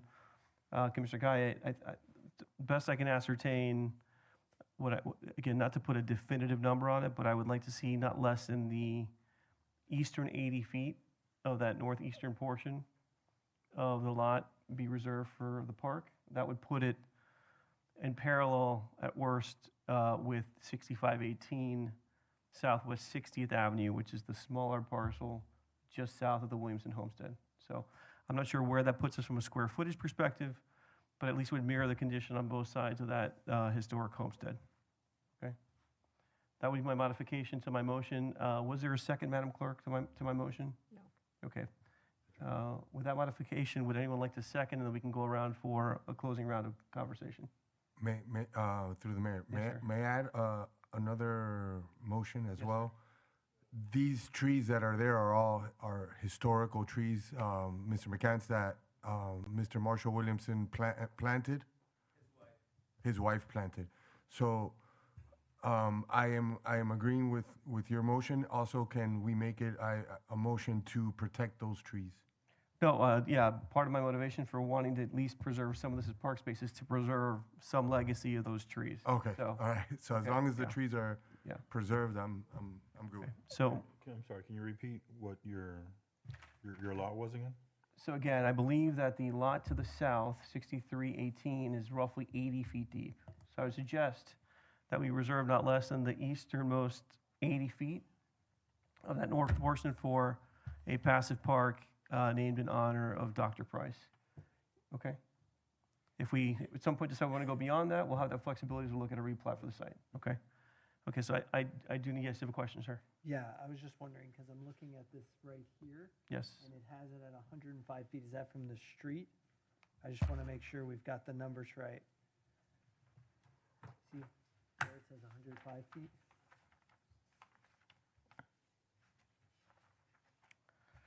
So let's do this. Let's amend the motion. I see it's 105 feet. I don't know. That looks like it is the, my eyes are not that good anymore. Mr. Mayor, do you Yes, maybe ma'am. want to draw on that and give it to the city attorney and they can figure it out? I think he knows what I'm referring to, 6318, This was in- which this is was the in my parcel agenda. just to the south. Page 54 on the agenda.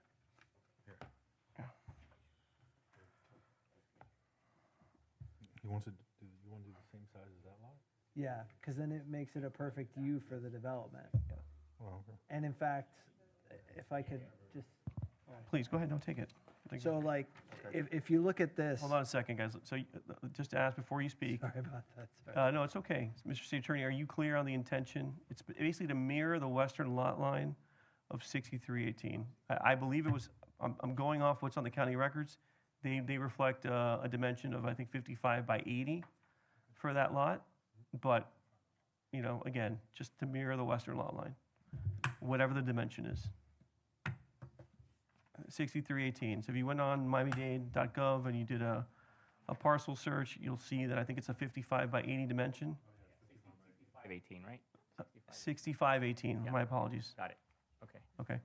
And according to. We can then, the survey seems to have a discrepancy. It might be because it's measuring from the center line versus the boundary line. I'm not sure, but the intention is to at least mirror the condition of the parcel south of the Williamson Homestead so that we have some symmetry between both conditions. Got it. Okay? Approximately 80 feet from the post-dedicated property. Correct. Okay. Got it. Okay, so that's my motion. Is there a second? I'll second that, Mayor. Okay. So moved by myself, second by Commissioner Kaye. Do we want to go left to right on comments to close? I don't have any more comments. Thank you. Commissioner Corey, anything you'd like to say?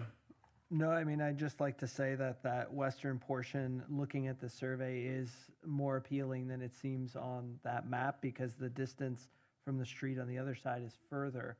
So it is providing more room even than we would have on the park.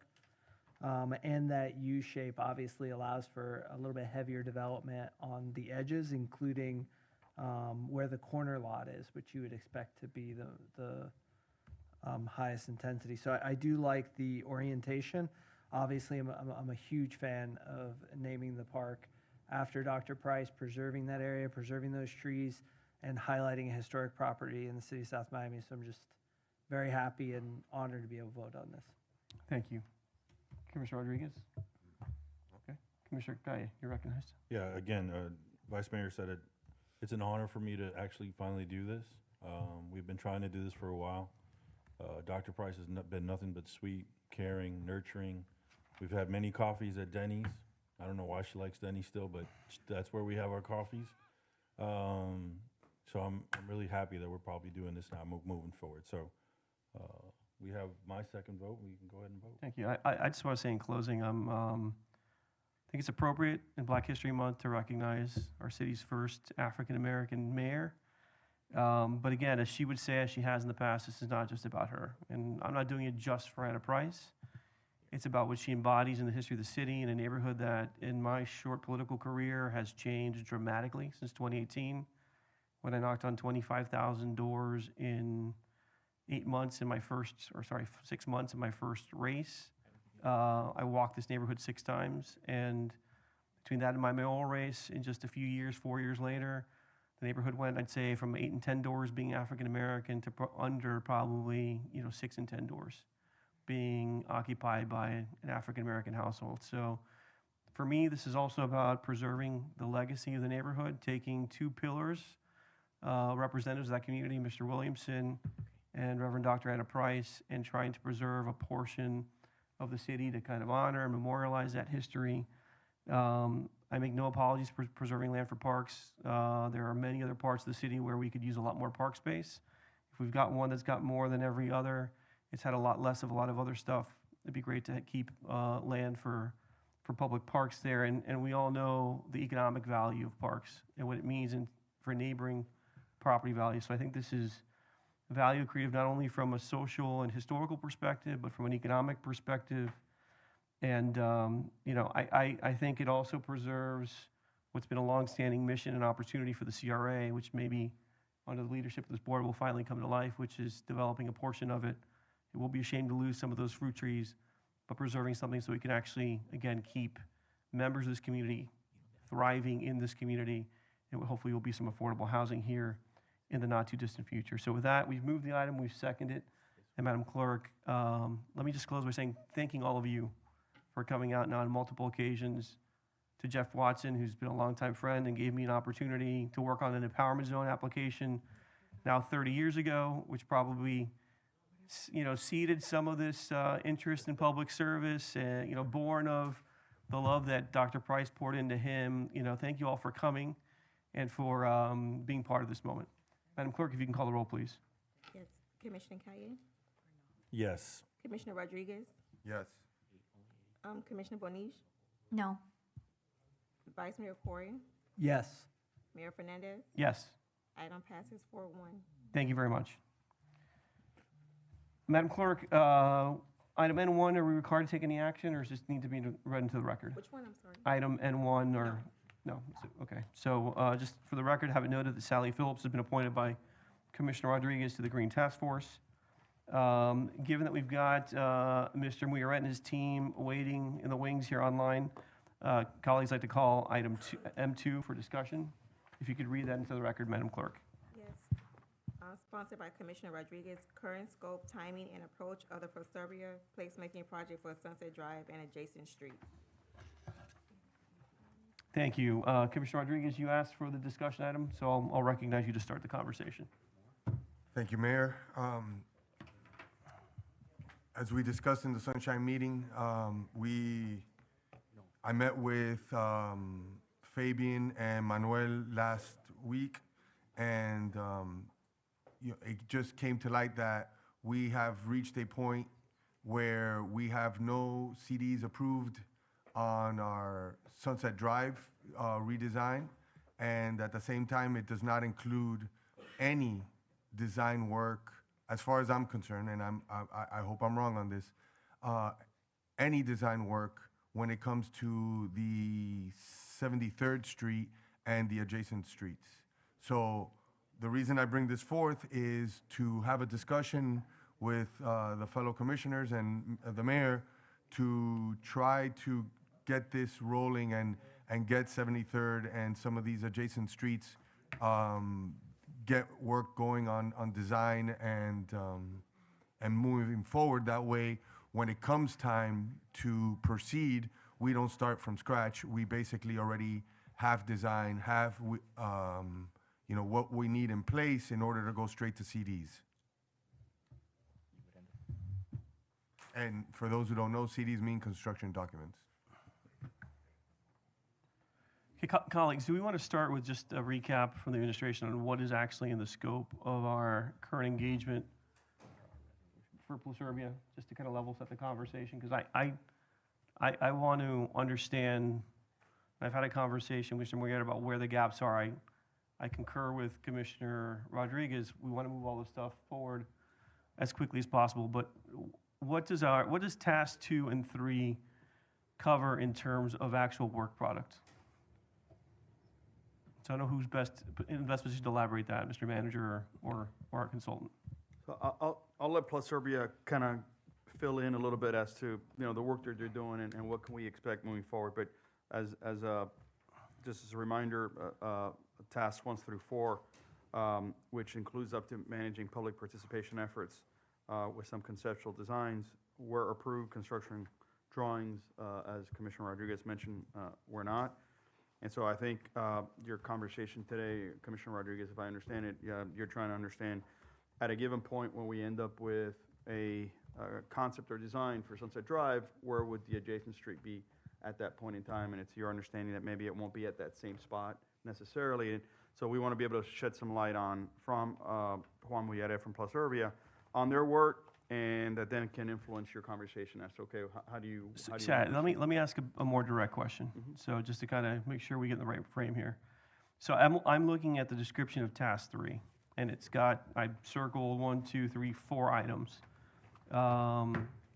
Planning level, concept alternatives 3, and there's a allotment for that. There's a line item for typical street sections and a value for that work. Then there's a line item for preliminary concept alternative renderings and sketches, and then a separate line item for concept alternative refinement. So my takeaway when we approve this item from that is that we would have essentially concept level plans for all the streets in the target area. Again, those would need to be validated and with some survey work in the future, so they could actually then be moved to construction design. But we would have a working understanding of what the scope of the right-of-way could accommodate by way of sidewalk dimensions and street infrastructure, to use a broad term. So, Mr. Mullere, is my understanding correct? If not, what do those 4 line items entail by way of actual work product? Thank you, Mr. Mayor, Commissioners. In essence, the project focuses on Sunset Drive, as you all know. The rest of the project, as it pertains to the other streets, includes some. I'm getting very distracted with this. It includes an illustrative approach so that you will have an idea of what the other streets should look like based on the design of 73rd, of Sunset Drive. Sunset Drive would drive the, let's say, the identity of the rest of the downtown or the hometown district. Now, in terms of the work product, what we were planning and what is part of our scope is to provide for you enough information to ascertain the general elements for those streets. As you all know, we don't have surveys for all those streets, so we can't quantify things. All we can do is provide, like I said, guidance and general design parameters, which we call concept design. Okay, but again, the concept design is applicable to the entirety of the district, correct? Yes. Okay. So in terms of iterating the next level to address, I think, Commissioner Rodriguez's goal, what is the gap of work that needs to be performed? Is it just survey work that needs to be added to have a refinement of what the actual right-of-way dimensions are on those streets that are inclusive of Sunset Drive? No, not just the survey work. Okay. Once we have the survey work, we would have to begin design and design development so that we take them closer to that construction documents phase. And that requires some additional work. Between concept and construction documents, we typically look at schematic, design development and schematics. Okay, it can, for those of us who are not planners or engineers, which is the majority of the board, can you explain to us what the level of work is, the difference between a concept plan and design development? A concept plan basically gives you an idea of what the place would look like. What is in our So we're scope talking about is to materials, the type of street furniture, lighting fixtures. What is inclusive in that scope of work? In the concept, no, we're not providing materials. We're giving because those materials, the idea, the way that this project was put together, was that those would be informed by the work that we're doing on Sunset Drive.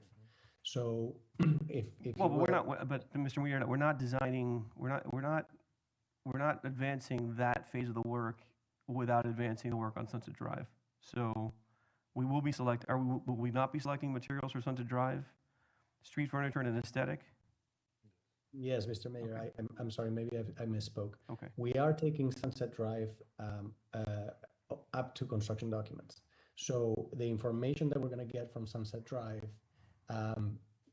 since the beginning of the project, it was considered that that information would then apply to the other streets. In other words, Sunset Drive would inform the look and feel of the other streets.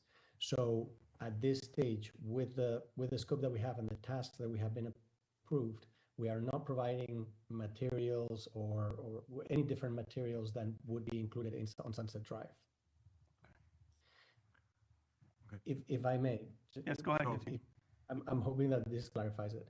So concept design gives you an idea of what the place looks like. It doesn't give you any details. It doesn't give you any numbers. It doesn't give you any dimensions. On Sunset Drive, we are giving you all those, but on the rest of the streets, we're not. And it was said this way in part because of the timeline that we had and because there was an interest to move Sunset and have a focus on Sunset. Once Sunset once we come to May and we deliver to you Sunset Drive up to the level that we have in our scope, then the construction documents can begin for Sunset Drive. For the other streets, it would require additional work, additional design work to be able to take it up to a level that then can be CADed and put into construction documents. So I'm clear, and I think I want to add another observation to your comment, which is beyond Sunset Drive being the priority, implicit in my choosing that as the first alternative was that it was also the street that I thought would, with the exception of the frontage along Sunset Place, would be the one that was least impacted by future development. So the one that most likely we are going to have to spend our own money to have it remade, right? The other streets we are hoping will be touched by development, and we will share in the cost of, right, their evolution. So I think that was another reason certainly why I wanted to prioritize the work on that frontage. Excuse me. I just want to speak for myself. Maybe some folks had some other ideas, but we wanted to prioritize that street. So with that as an understanding, I want to just walk away from this conversation assured, and certainly if there's a conversation about what other work we need to authorize, which I'm certainly in agreement with authorizing. I think it's task 4 here, which will get us to, is it task 4? No, task 5, which would get us to CDs on Sunset Drive at some point. I just want to walk away understanding that the product we will have from the design, development, and construction design phase for Sunset Drive would allow third parties to understand the materials and the elements that we want to see developed on other frontages throughout this district. Yes, that is correct. As long as, again, you use Sunset Drive as your guiding. Correct. Yes. Yeah. Okay. So through the Rodriguez, go ahead. Through the mayor, and how you doing, Juan? Hi. So if I'm correct, you need authorization to go to CDs once you present in May, after you present in May, correct? Correct. Task Okay. 5 has not been approved. Okay, so we got that understood. Right now, on 73rd and the adjacent streets, you are basically at just concept level, where the Mr. Mayor and commissioners, where I'm, I guess, asking for is, can we move forward with design? Because I know you're saying that Sunset Drive is going to basically drive the other streets, but for example, on 73rd, if I saw the conceptual drawing shown to me by Fabian and Manuel, you're considering doing brick pavers along 73rd. We also spoke about bollards to have the ability to close off portions of the street in order to do whatever it may be, markets or events and stuff like that. So that's why I'm saying I don't think that just with Sunset Place design, we can give it to everybody who's gonna develop on 73rd and say, here you go, this is what we're doing, because it could be a completely different design. I think for us to move forward, we should give the go-ahead to go into design for 73rd, and then once we have the design, then we can give that to the developers, because they know exactly, what has been chosen. We go through the same process as we did last Tuesday, correct? We bring it up to the residents, they pick which one they like, and that's how we get to a final design, correct? Correct. So that's my recommendation, is to bring 73rd and the adjacent streets to that point. And then, the developers will be able to know exactly what it is that they gotta do. Commissioner Carr, you're recognized. Thanks. So just may I provide maybe a little bit more of an option as well, Commissioner Rodriguez. So the concept of us going all the way to CDs, that we can start getting pricing at the contractor level, is very important, because that way we can guesstimate what it's going to take moving forward, right? And if I can ask, just as a point of information, I don't mean to interrupt, but to you or to Mr. Muyarad, whoever's, at what level of design, 30% design? Can we get a good order of magnitude, or is it 50% CDs? When would, as a designer, one feel comfortable that you have a good understanding on quantities and materials? Well, 100% to get an absolute, locked down price, no doubt. But I want to understand whether we are going to have the ability to execute on more than Sunset Drive. So to kind of read the room, at what point, I know Ms. Cabrera, who can answer this question for us as to at what point you can get a good order of magnitude cost on the proposed design? While she's walking up, Mayor. Yes, yeah. So I think that it's important for us to understand that in detailed design, that we're going through the cost analysis. For example, if I remember correctly, Coral Gables went through a certain decision criteria to choose their actual pavers. That happened to be out of Marvel, and that's where the price, all this stuff went up in significant price. Those are the cost analysis that we need to do when we're doing engineering and evaluation. That has to happen in detailed design. I don't know what the percentage is, but that's where we start calculating.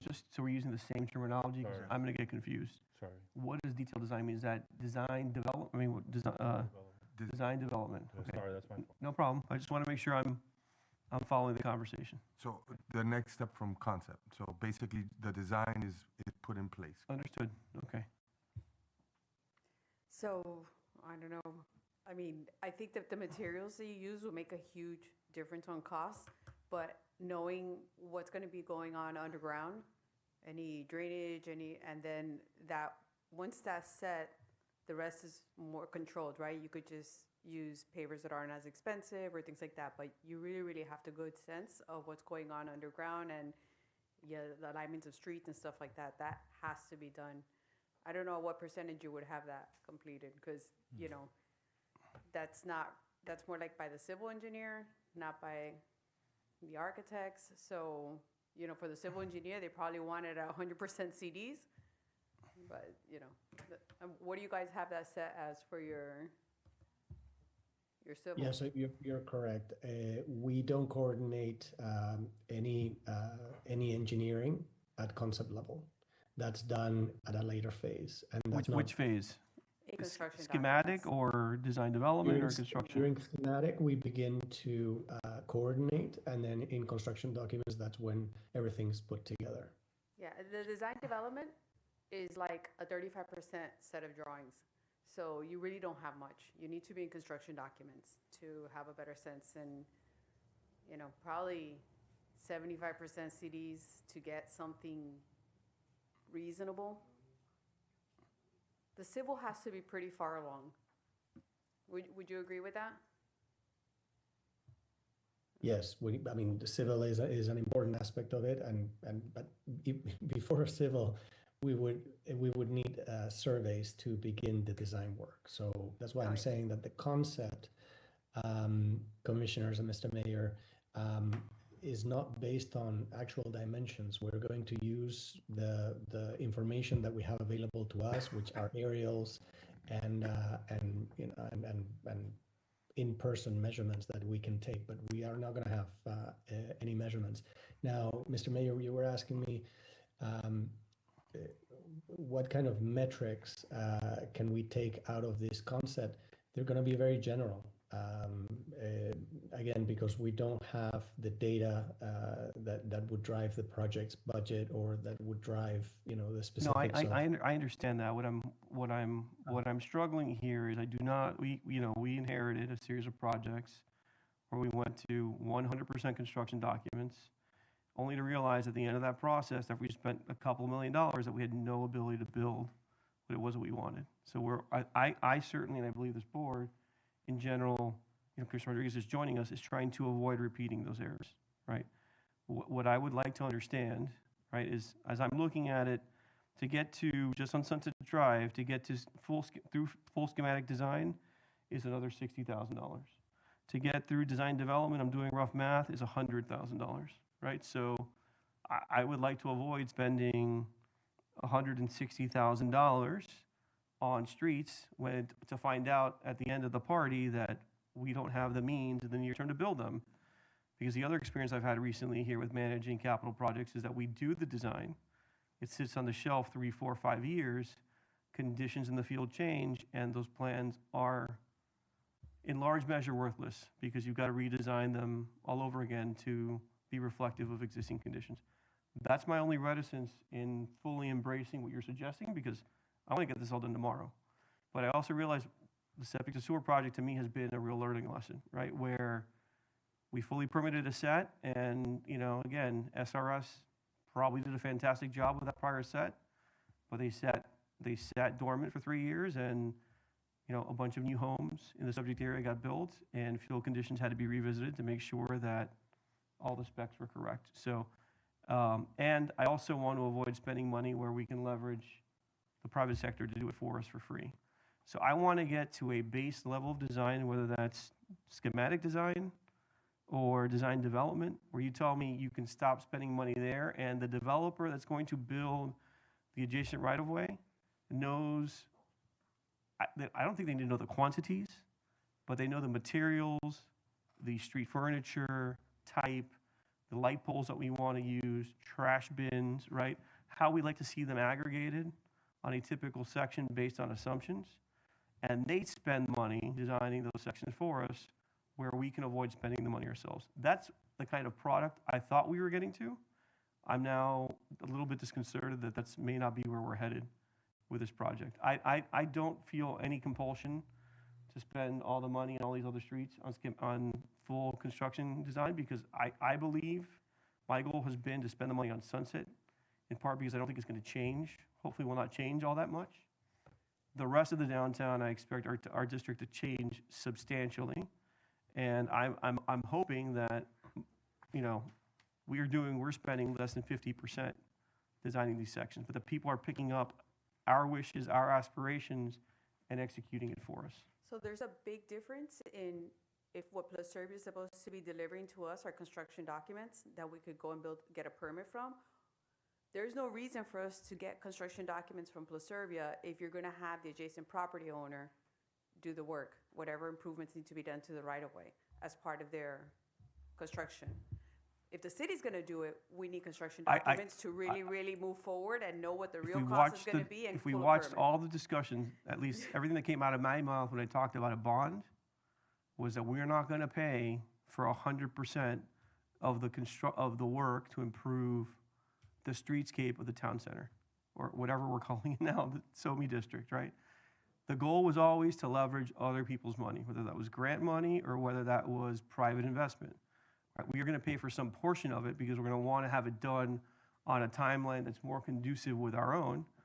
But there are going to be other projects that are going to come along, and we have adopted a standard, whatever that is, whether it's conceptual design or you tell me it's got to be schematic design so we can give them the requisite dimensions so we know that all this stuff works together, or whether it's design development. But I certainly don't think it has to be construction documents. So I'm just trying to, as a layperson who's not an engineer, just a run-of-the-mill country land use lawyer, understand what particular threshold I need to authorize my consultant to so that we can get to something where, Avalon Bay comes in and says, okay, we know exactly what you want from an aesthetic and material type, and they basically then spend the money on design development or CDs. That's what they and would have permit to it. do. They would have to spend the money to do design development and construction documents. Yes. That's like when you're really getting the engineering involved to get down to the nitty gritty, that what the slopes have to be, whatever it is. But should we be authorizing schematic design for the district? And I asked that of Mr. Mouilloret and you, so to kind of address Commissioner Rodriguez's initial question. So if I may through the mayor. Yeah, sure. When it comes to Sunset Place, I mean, we're getting the final designs, well, close to. We'll probably be, 90%, maybe little changes here and there as far as Sunset, which will be ready to go to CDs. I think those should move forward with CDs. My recommendation is that we go to design development drawings on the adjacent streets, just so we can give whatever projects are coming in the future, they know what it is that we're planning for. We don't have to go to CDs on the 73rd and adjacent because we're not building it. If we're gonna give it to developers, we have to give them enough information so they can do it. So for that, we would have to get to design development drawings.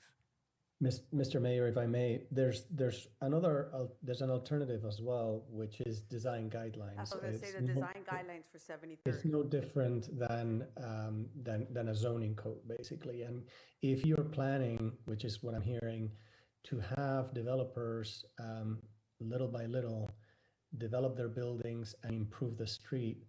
I'm sorry, can I see I'm seeing myself. It's a little disconcerting. If that's what you're planning, the ideal solution, I think, might be to develop the design further than concept, but shy of schematic. So just design development, and then put those into design guidelines that would allow the city to communicate with future developers what it is that they need to put in front of their buildings so that you have a cohesive public realm. Right, that's what I was saying. It depends on the product that you want. So if you're gonna build it, you need construction documents. But if you're just gonna have the developers build it as they come in and do it, which is what we're doing with the landscape master plan, like, we're gonna have design guidelines. The streets should look like this, the swales should look like this, but nobody's actually going through and designing it. It's just overall, the trees will be this size, they'll be, adjacent to the street, the sidewalk will be on this side, but nobody's designing any of that. There are no elevations, no surveys, that nothing. was my expectation of what this exercise would yield for every street but Sunset Drive. At Sunset Drive, at some point, we would go through full construction documents. So that was my expectation of what we would walk away from this exercise. So clearly bad on me for not understanding it. I don't know what everyone else's expectation was, so I'll let my colleagues speak to the item. Yes, Commissioner. If that is not where we are at, maybe we can ask Juan and his team from Plus Serbia to come back to us and say, turn left here, or change this or do that. Yeah, so what's that the scope that we need, scope modification we need? Yeah, Exactly. Yeah. Before we say we're going to keep spending more money. correct.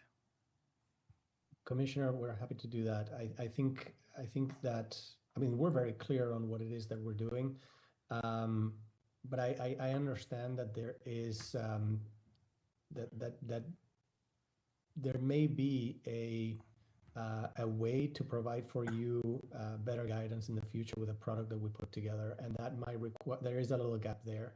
So if you want, we can put together a memo or what the scope is missing right now, to show you, and the product that you probably that would probably serve you best. Thank you. Commissioner Corey? Yes, Commissioner Guy, yeah. Go ahead. Corey? So you're just talking about having all that information for 73rd Street or elsewhere, like anywhere? No, I think district-wide. I think we want people who, so for example, in a world I envision that's probably realistic, the east side of Dorn Avenue will probably not be changed. We know the west side will probably, to the midline, will probably be touched by the redevelopment of the, BT's Deli Lane / Einstein site, right? But the east side of that street will probably remain in its current condition unless we intervene, right?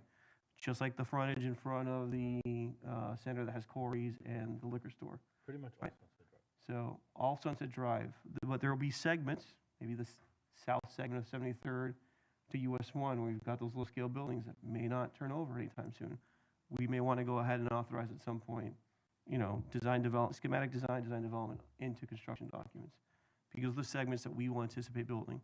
But I do not want to spend the money to design every section to the nth degree when we can likely leverage future development to do a lot of that work for us. So if it makes sense, if design guidelines get us to a point where someone can take those concepts, understand them, and then execute them on our behalf, I certainly think that's the wisest way to spend our money. Yes, this is no different than the zoning code. The zoning code doesn't give you construction documents for projects. So design guidelines doesn't, it basically establishes some rules and parameters that allow the city and the staff to guide each developer as to what they need to build in front of the building to be, again, cohesive and coordinated. So we wouldn't be doing construction documents. In fact, I think that it would be presumptuous to put together construction documents for the entire city because, as you said, you're not going to build it yourself. So all you need to do is put those guidelines so that their construction documents, each developer's construction documents, match and are coordinated with the neighbors and down the street, etc. Through the You're recognized. Go ahead. And I agree with.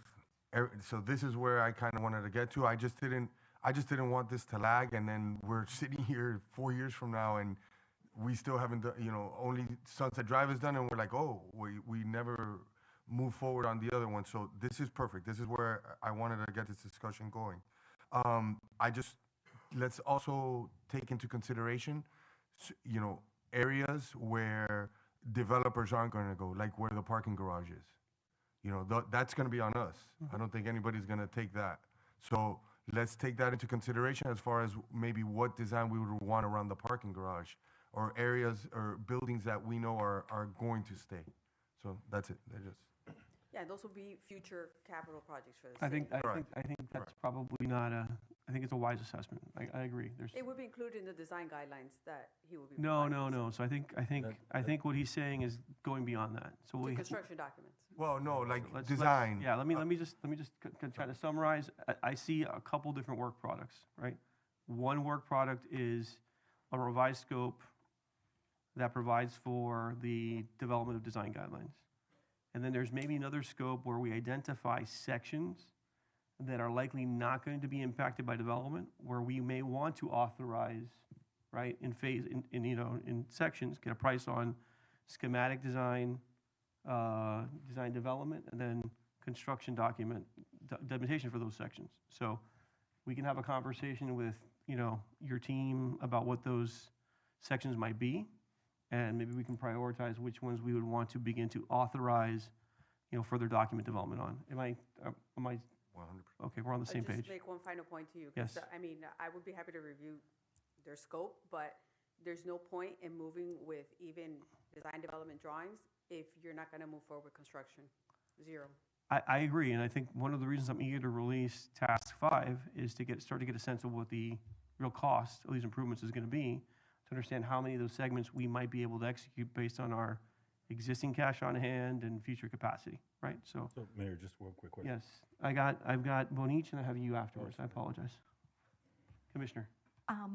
I just want to remind us that originally when we were having this conversation, Plus Serbia was actually very clever in putting together for us the different streets that, all of these different colors on the streets. And I don't remember what it was. They had Sunset, they had one over from Sunset, because we said, this is the whole area.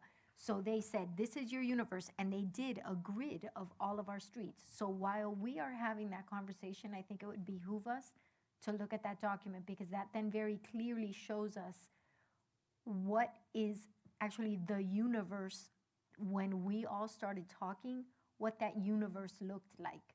Because it wasn't just Sunset and 73rd. And I don't know if you guys recall the conversation where I said, if we were to do all of this, what would we be looking at? And it was like, I don't know, 30, 50 million dollars.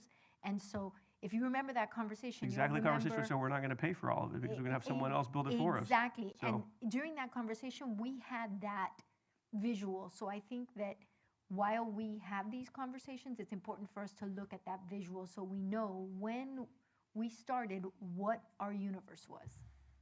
And we're, Because we're stuck now on 2 streets when it's way more than 2 streets. We're not, no, we're stuck on one No, no, street no, apparently. no, yeah.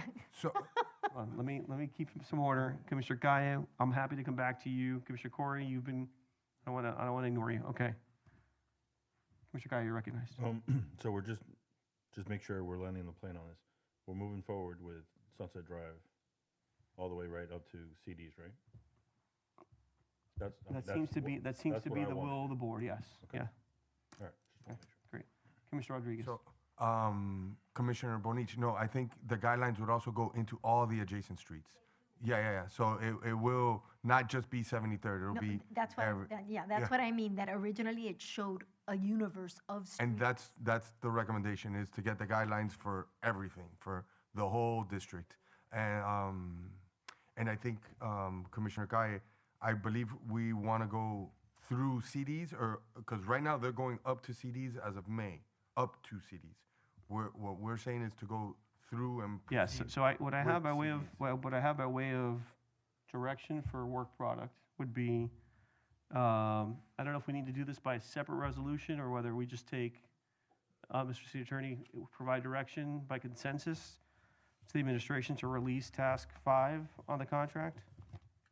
I think given that you resolved previously to approve We can tasks just- 1 we- through 4, you we- should resolve to approve task 5. Okay, perfect. So, and we can do that sua sponte, just immediately? Okay, so I'd ask for a motion to approve task 5 within the scope that we have in front of us for Sunset Drive. Yes, ma'am. Let me see if there's a motion, and then we'll take up questions and Oh, okay. conversation. Sorry. I'll move the motion. Okay. Second. Okay, we have a motion by Commissioner Kaye, a second by Commissioner Corey. You're recognized for a question or a comment. If we approve this, we have to make sure that we can afford this. So we can approve it, but I think based conditionally on where that money is going to come from, it's not, It's $310,000. it's a lot of money. It is. And so to the manager, do we have this money set aside? Yeah, we can tap into the line item that we have put money away for this project, for any cost related to it. It was always in the interest, it was always towards construction, but, any soft costs that are associated with it. So I think we have about 1.9 million that we set aside in the CIP that we can tap to take on the additional 300. Well, it's not, but, so here's why I'm confused. It's not an additional cost. I mean, we've known that it was gonna be $310,000. When I say additional, it's because you've only authorized up to 4. So Okay. we didn't account for task 5 yet, Then, because we didn't know if we were moving forward or not with task 5. in this budget year. Any budget year. This commission, Well, I'm not obviously- sure why there's so much confusion, to be honest with you, because Well, we because had- the we brought confusion is this- born of the fact, Mr. Manager, that we can't build what we don't design. So that's Yeah, why I'm confused. Let me, apologize. if I can, because I've been sitting quietly, patiently. We brought this as a full package. This commission thought it was too much money at the time. If you remember, we were informed somewhat by the FDOT monies that this city was awarded for this project, and we said, let's try to work to maybe not lose that. But when the package came, the cost was of concern, the full package. So it was only task 1 and 2, which were only analytical and branding. This commission revisited that and said, okay, maybe we went too tight, and we ought to expand, and let's go through tasks 1 through 4. Always prioritizing Sunset Drive, because that was the priority, both maybe from a financial standpoint or wanting to get Sunset Drive moving. And I think there may have been a concern at the time that if the project was too big, that nothing would move forward. So that's what drove the priority. Lack of available funding, and those things have changed because we've added more money, and now we're up to 1.9. Now we have a bond that has passed. We may have a second project that's coming. So some of those things have changed. But it was very clear at the time what precipitated the actions that were taken and why the approach that was taken. I mean, it was clear to me. So that we may want to advance some of the work now because there's a desire to bring things further along, certainly. But it was clear that what the intent was and why this was scoped in this manner, because we brought a full package to this commission multiple times. So the reason I say additional is because Task 5 was never authorized, but we do have funds that we can tap into to cover that 300 grand, above and beyond what you've authorized through 4. Okay, so just to clarify, we just did not reserve $310,000 for design specifically. That's correct. Okay. That's my recollection. And as to your summary of the process, I 100% believe that's accurate. I think the only confusion I had about what we're going to get by way of a product was I thought we'd have standards that we could export to the balance of the district. So, but that we've clarified now. So we have a motion and a second to approve or authorize the release of Task 5. The manager's indicated that we can tap the capital line item of $1.9 million for this project and advance the design. Any further questions or comments on the pending resolution? Okay. Yes, sir. Just quick question through the mayor. In reference to the guidelines, are we gonna need I guess a proposal or a scope, something that we can look at that's gonna? Yeah, so I'm gonna take that next. Okay. So let's just authorize this because we need a resolution for the city attorney. Madam City Clerk, if you can call the roll on the reso to authorize Task 5, please. Yes. Commissioner Kaye? Yes. Commissioner Rodriguez? Yes. Commissioner Bonish? No. Vice Mayor Corey? Yes. Mayor Fernandez? Yes. Passes 4-1. Okay. Okay, in terms of additional work product, to Commissioner Rodriguez's prior point, do we want to direct Pluserbia to bring us back a revised scope that would address the development of design guidelines for the entirety of the district? Yeah. I'm asking the question. Are you? Yes. Yes. Okay, yes, yes. Sorry, I didn't know if you were waiting for somebody in particular to answer. Just want to make sure everybody's on the same page. So, Mr. City Attorney, do we need any sort of formal action, or is the direction sufficient for the manager to, I believe it is, but just want to. Direction is sufficient. Okay, thank you. So, what else do we want to discuss in connection with this discussion item? That's it. This is great. Okay, Moving forward. thank you. So, Mr. Manager, we'll expect to hear back in a meeting or so about the revised scope, correct? Yes, sir. We'll go with Okay. Pluserbia so we can get something back. Thank you very much, Juan and your team. Thank you for your patience. We Thank you, appreciate Juan. you Thank being you. here this evening. And Commissioner, thank you for the discussion item. Thank you all. Okay. Okay, moving on tonight's agenda, can we, let's see, what can we knock out here quickly? Can I get a motion on item, Madam Clerk, if you can read item 1 for the record, please? Yes. Item 1, a resolution of the Mayor and City Commission of the City of South Miami, Florida, approving a memorandum of understanding between the 11th Judicial Circuit of Florida, the Miami-Dade County Clerk of Court and Comptroller, Miami-Dade County, the Miami-Dade County State Attorney's Office, the Miami-Dade County Public Defender's Office, and participating in local law enforcement agencies, including the City of South Miami, for the Miami-Dade County Drivers Civil Citation Diversion Program. Thank you. Can I get a motion on item 1, please? Is there a second? Second. So we have a motion by Commissioner Bonich and a second by Vice Mayor Corey. Madam Clerk, please call the roll. Yes. Commissioner Bonish? Yes. Commissioner Rodriguez? Yes. Commissioner Kaye? Yes. Vice Mayor Corey? Yes. Mayor Fernandez? Yes. Item passes 5-0. Thank you. Colleagues, on items 2, 3, and 4, do we have any questions? No, we already did Objections? 2. Huh? We already did two. We already We did 2. Thank you for that. I apologize. On 3 and 4, any questions or objections? Okay. Madam Clerk, if you can read item 3 and 4, and then I'd like to get a motion on each one separately. Okay, item 3, a resolution of the Mayor and City Commission of the City of South Miami, Florida, approving the grant of easement to Miami-Dade County Water and Sewer Department for sanitary sewer facilities at South Miami Park. Item 4, a resolution of the Mayor and City Commission of the City of South Miami, Florida, establishing an auditor selection committee to assist in the procurement of a certified public accounting firm pursuant to section 218.391 Florida statutes, appointing committee members. Okay, thank you. Can I get a motion on item 3, please? Motion. Is there a second? So a motion by Commissioner Kaya, a second by Vice Mayor Corey. Madam Clerk, if you can call the roll, please. Yes, Commissioner Bonish? Yep. Commissioner Rodriguez, Yes. Commissioner Kaye, Yes. Vice Mayor Corey, Yes. Mayor Fernandez. Yes. Item passes 5-0. If I get a motion on item 4, please. I move item 4. Second. We have a motion by Vice Mayor Corey and a second by Commissioner Rodriguez. Madam Clerk, if you can call the roll, please. Yes, We need to Mr. fill Mayor, in stuff for item 4. Wait, that item requires a minimum of 3 members. Yeah. So we put forward 2 names for your consideration. So by statute, you would need at least 3 names. So I want to make sure you didn't vote on it before. Oh, so you need us to proffer a third name. Correct. Mayor, Or all 3 names. We just, the finance, my memo provides 2 names that you can consider. I'm sorry, I missed that in the Yeah, yeah. package. So I saw Mr. Parladay and Mr. Puente Puente, Yeah. correct. were suggested. Are there I'll take one. other names that are, I'll offer my name up for you guys.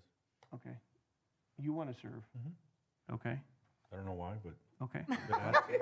I've been asked to, so I'll do it. I'm not, hey, I'd like to move the item with the name suggested by the manager and the proffer of Commissioner Kaya being the third member. I'll second. Thank you. A motion and a second on item 4. Madam Clerk, please call the roll before he changes his mind. Yes. Commissioner Bernice, Yes. Commissioner Rodriguez, Yes. Commissioner Kaye, You're looking Yes. for yes, yeah. Vice Mayor Corey, Yes. Mayor Fernandez. Yes. Item passes 5-0. Thank you. Okay, on the public hearing items, Mr. Manager, I believe you wanted to pull item 6? Yes, sir. Okay, can I get a motion to defer item 6, please? I'll move that. Is there a second? Second. A motion to defer item 6 by the Commissioner Bonich and seconded by Commissioner Corey. Without objection, show item 6 deferred. Is that, pardon me, Mayor, is that indefinitely or to a date certain? Mr. Manager, when would you like to have it heard? We'll do it definitely. Indefinitely. Okay. May, do we want, I don't understand why. I think the manager just wants to recalibrate on that item. He asked me for the deferral, and then Yeah, Mr. Mayor, if I could, Please. there's a lot of codes, county codes that would apply here, and I think based on the questions, I want to be able to provide more information and discuss it with the attorneys a little bit as to what are those codes, what do they track back to, and basically, what would we be choosing to use the authority under the interlocal I asked the same question. to enforce? So some clarity for the benefit of all of us and the public. So again, without objection, show that item deferred indefinitely. Madam Clerk, if you can read item 5, please. Item 5, a resolution of the Mayor and City Commission of the City of South Miami, Florida, approving and authorizing the city manager to execute a multi-year collective bargaining agreement with the South Florida Police Benevolent Association. Thank you, Madam Clerk. Is there a motion to adopt item 5?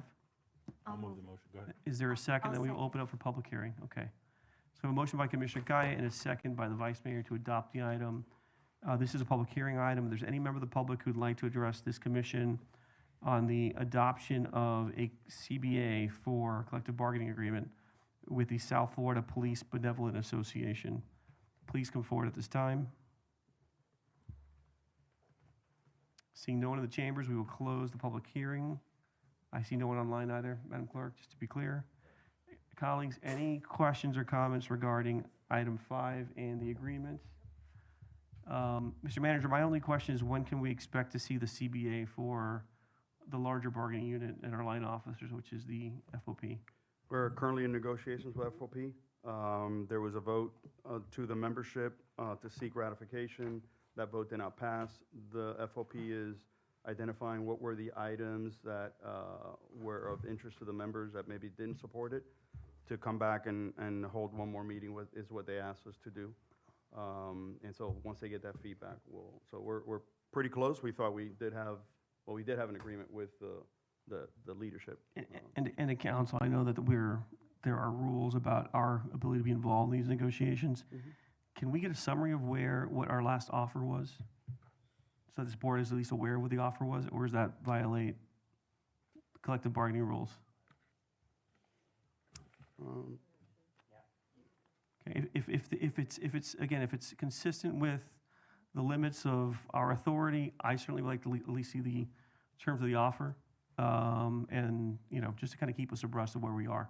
We'll confirm that from the manager, and Okay. he'll share whatever he's able to share. Okay. At a minimum, I know you could call an executive session to get briefed on labor negotiation if that was desired. But maybe at this point, it may be maybe a good point to allow them to come back and say, what were the pressure points? I think there may be only a couple items. Okay. So can we just, I'd like to know where we are. This is obviously an important item to all of us and making sure that, so we can get our department fully staffed. Could we just tentatively maybe schedule an executive session? I don't know if if the 18th is too early, Mr. Manager, you want to wait till the first meeting in March? Just to have as a placeholder, advertise, we can talk about where we are from a negotiation. It may be resolved by then, so we Yeah, you could may call be able it. to cancel Yeah, it. you could call it, and if it's not needed, it's not needed. Yeah. Or we don't have the info yet, Okay. we can, let you know, so you can schedule it. If we can just direct staff to work with the clerk and city attorney to notice one for kind of a CBA briefing in early March, I'd just like to have this as a placeholder. Okay? Any objections? Okay. Okay, have we voted on item 5, Madam Clerk? No? If you can call the roll, please. Yes. Commissioner Bonish? Yes. Commissioner Rodriguez? Yes. Commissioner Kaye? Yes. Vice Mayor Corey? Yes. Mayor Fernandez? Yes.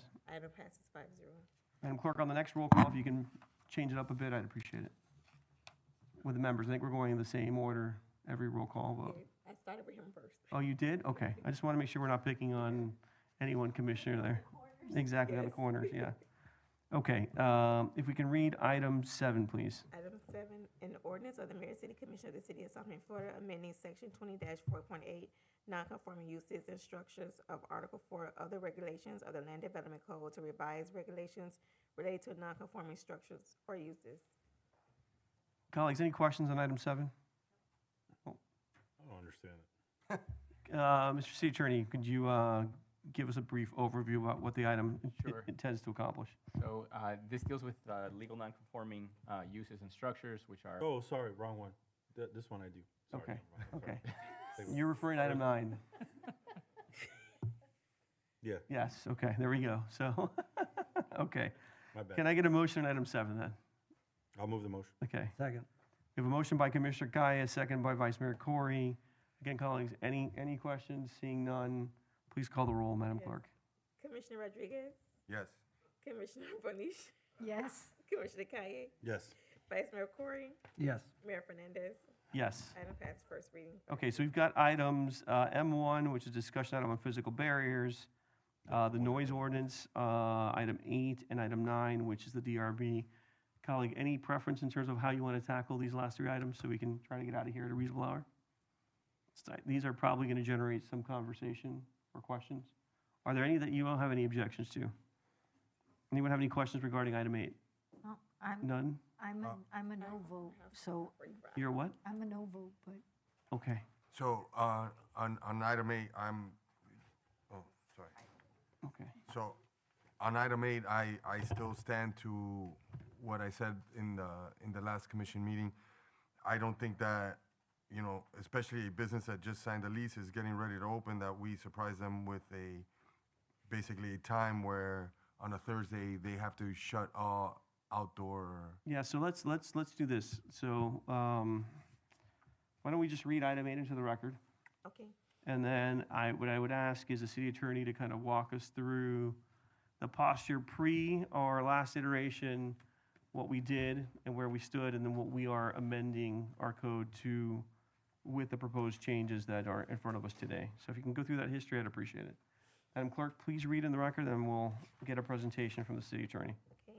Item 8, an ordinance of the Mayor and City Commission of the City of South Bend, Florida, amending section 15-82 prohibited noise of Article 3 noise of Chapter 15 offenses and miscellaneous provisions of the City Code of Ordinances to revise the noise regulations within the city.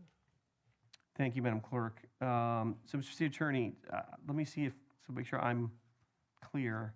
So our original text, which predates the changes that we made when we adopted is it TSDD?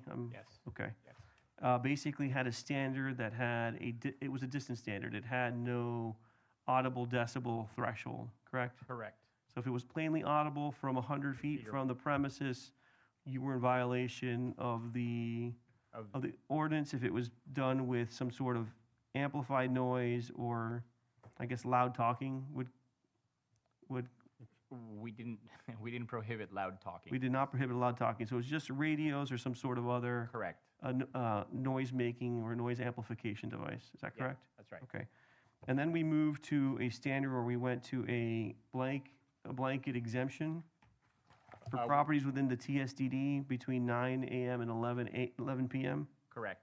Okay, and we allowed those hours to be further modified for special events. Correct. And also adopted a decibel threshold of 80 decibels during what I would say are business hours, right? The business hours portion, and 65 decibels for quiet hours. Correct. Okay?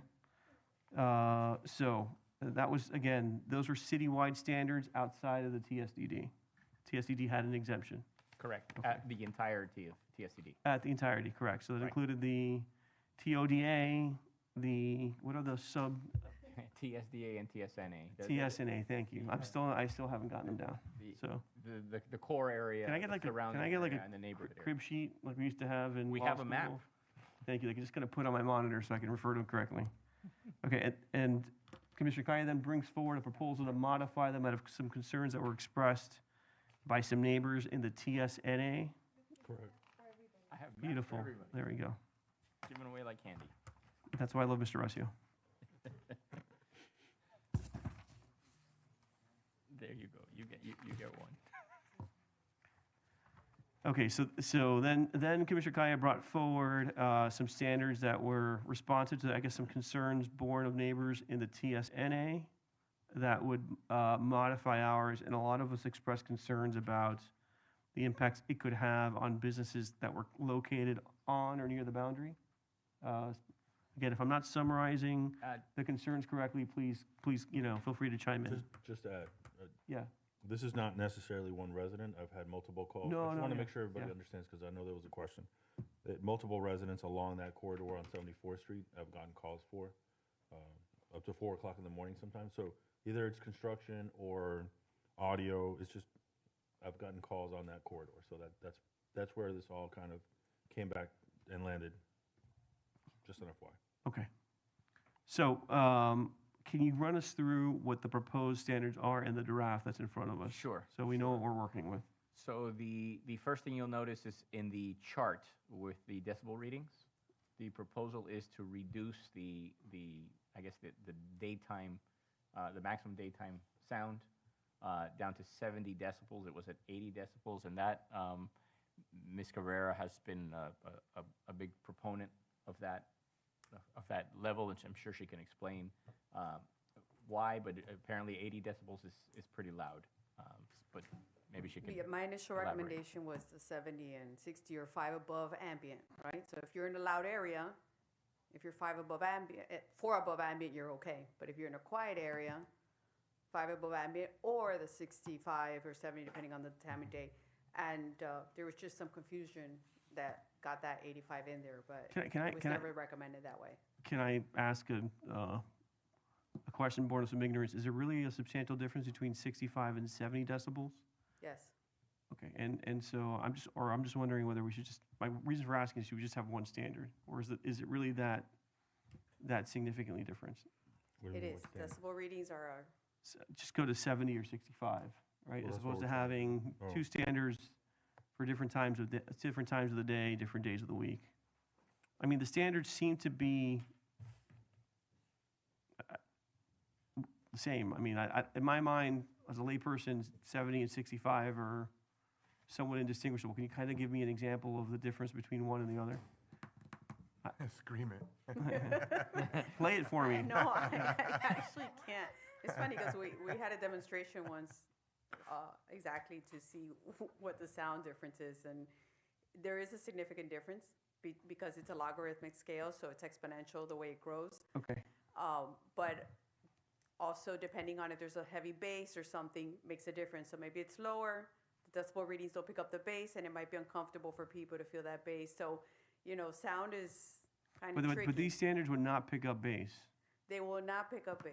So that problem would remain whether, That problem will remain. I Okay. mean, there has to be some judgment. If you're standing there and you feel it in your body, then maybe that's Yeah, but not this- a good. does the standard- It's a little too much bass, right? yeah, so I mean, I see my city attorney shaking his head, right? I only ask the question because as I read it, if it were my client being cited for loud noise related to base, I'd be like, you've got no basis in your code for bringing forward a violation. Yes, and you'd be hard pressed to find a neighboring city that has a base. Okay. Because there is no, I mean, you would have to. Could we have a standard equivalent to what we had before, which is 100 feet from the property, if the emission of base is palpable? I don't know, I'm just asking the question. Could we? Yeah, the reason we went away from that was because there was some subjectivity involved there. So that was a concern, and so we wanted to go to a bright line standard, but if we can't, according to our current rules, if we can't measure it, We can't enforce it, yeah. We can't cite it. Again, just something to, I don't feel the need to regulate it right now. I've made so many pieces about that before, but I just want to put it out there. If that's a concern, a complaint you're getting, we're going to be able to do nothing about it, okay? So we may have to come back and revisit that issue. Yes, Madam Vice, I'm sorry, gosh, Commissioner Bonich. That's okay. Brian and I are interchangeable. We're Yeah. on the same side here. If you remember, we went from a conversation of 85 to 80, which Ms. Cabrera, I was going to say Surrawi, said was significant. And there's a significant difference between 70 and 65. I just want to point out that people who live in commerce-dense areas and places that are lively, you can't move somewhere and then want things to change for you. I could live across the street from the school, but then be angry because I hear children through my window. I chose to live there, and if I recall correctly, you actually said something similar to people living around South Miami Park. I said at the last meeting about this item, so I mean. And so, exactly, I so don't I disagree with say, we changed it to come up with what we had as of October of last year. And when we change these things, it has to be for everyone and in a way that makes sense. I don't think you can move to a commercial area and then be upset when there is noise. Same as what the original discussion that we had, the apartments that were above in Sunset Place, where that person then called the police incessantly until the entire noise ordinance was changed to you couldn't even play a guitar outside. And so I caution us in doing these kinds of shifts because we're making macro changes for micro problems. So can I say amen to that? And believe it or not, I never thought I would ever reference this person. I was, about a year ago, visited by a woman who served as the mayor of Nightlife, the deputy mayor of Nightlife in New York City. And she said to me, I'd like to help you refine some standards to kind of deal with whatever conflicts you might have around nightlife and restaurants in your city. And I said, I'd love to have that conversation with you, but my problem is I don't have enough of those problems right now. So among the solutions that they've articulated in New York for some of these problems is to require in certain areas that developers that are building new products, so you're bringing people to the nuisance. Again, I'm not saying that Avalon Bay is doing this, but potentially that project brings people to a nuisance. Let's just say Boogie's because they're a bar, right? Or Barbella could be seen as a nuisance by some of those residents in the future.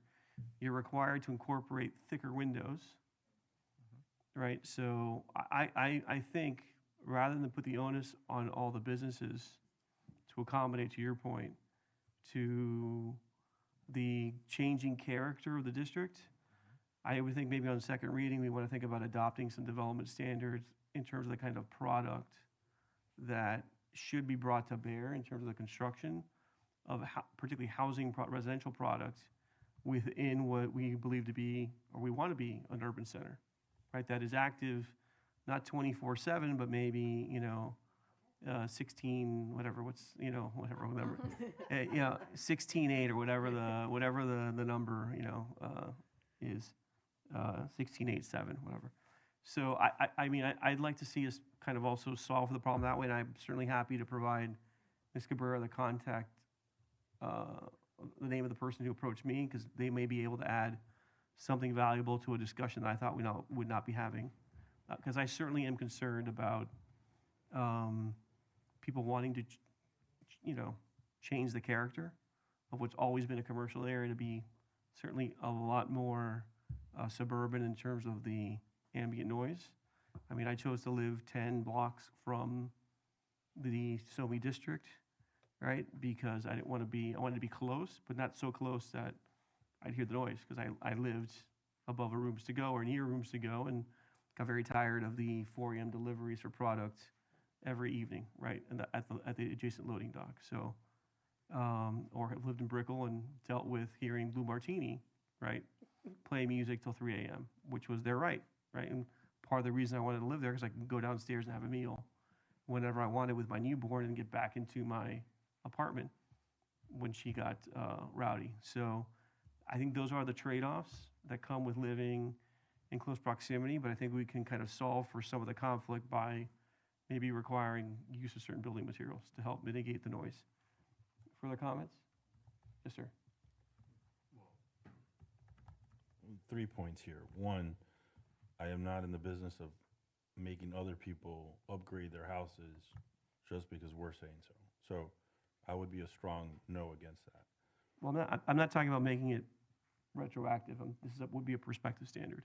I mean, for new But products. I mean, that's up to them to decide, right? That shouldn't be something. No, I would disagree so far as that if we know that we're going to have potential conflicts and people don't like noise, it's like I'm not going to put my head in the sand and not acknowledge that in Wynwood, with all the new Wynwood, I mean, if you are familiar with that district, what made the district was the nightlife, right?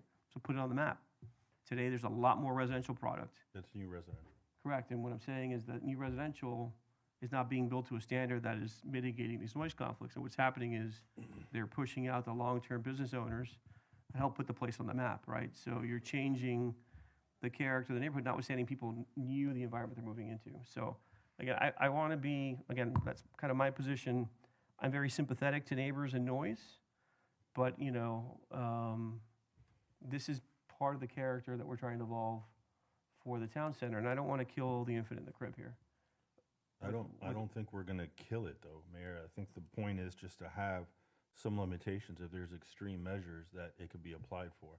So when we're talking about these measures here and the 65 and 70 decibels, depending on what time it is, this is not something that's coming out of thin air. These are coming from relatable and like cities around us that have the same scenarios.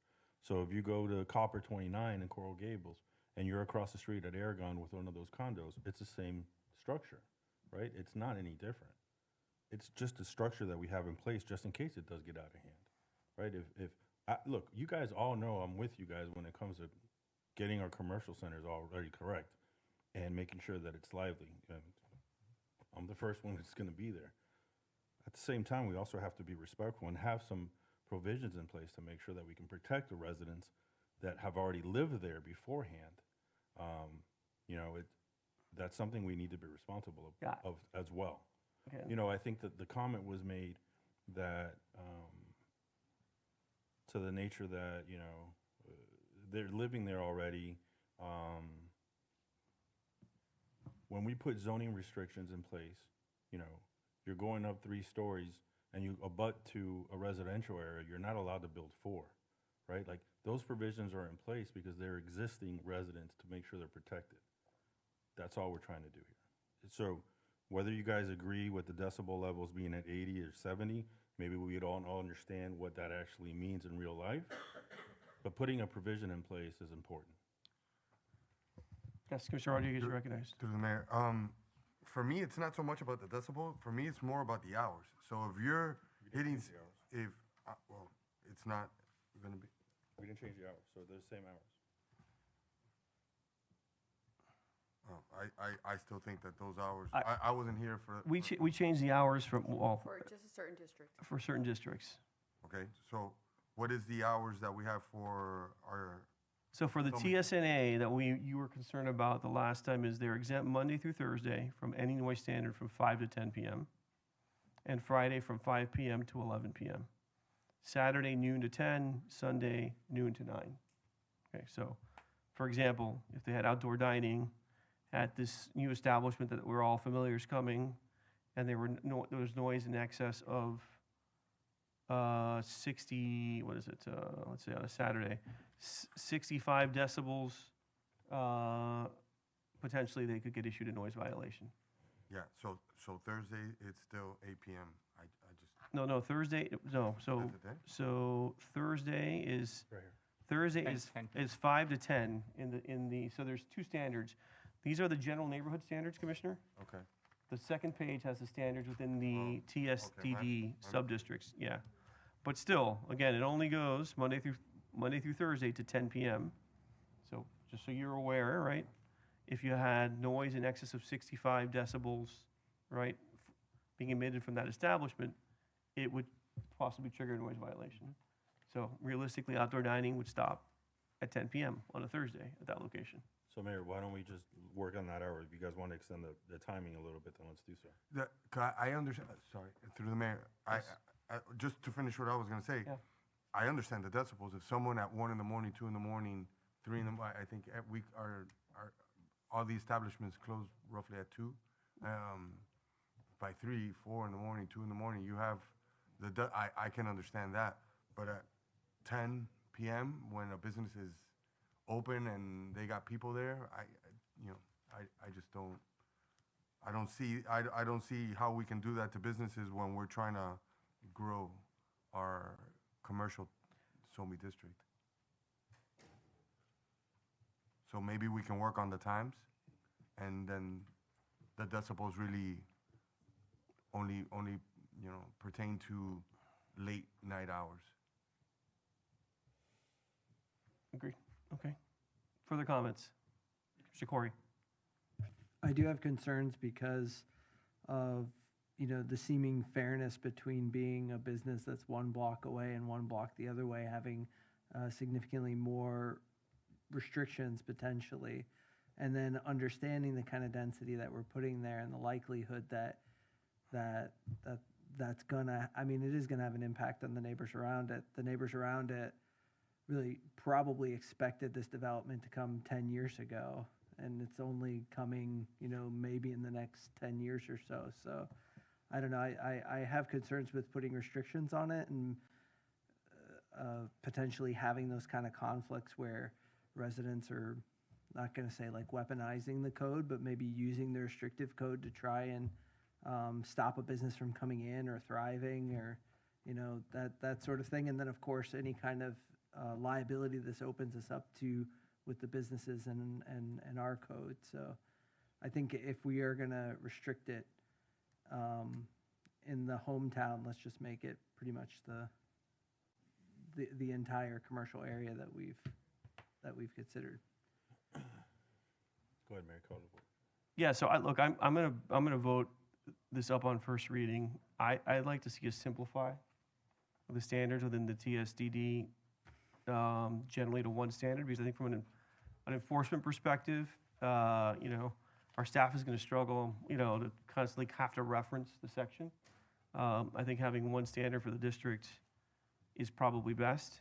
I think 9 AM to 11 PM, with the exception maybe Sundays, is probably not the worst set of hours, but we can talk about that at a future reading. I would strongly encourage us to consider, knowing that we are hoping that we have a mixed-use, more urbanized condition here, that we consider also solving prospectively for conflicts that we will create as we approve projects that are going to bring people to the district, right?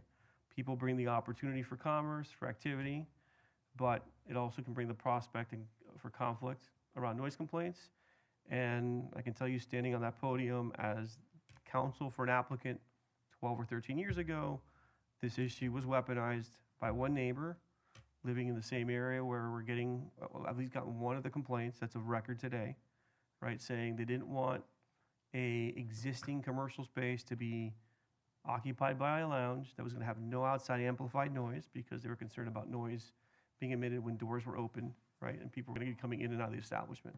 I don't want to have to deal with those kind of complaints. So I would think we should think about planning in this ordinance some standards around building materials, window thickness for future projects in the sub area, particularly since we've now also decided to intensify the prospect of development within the TSNA, which is closest to single family, that we limit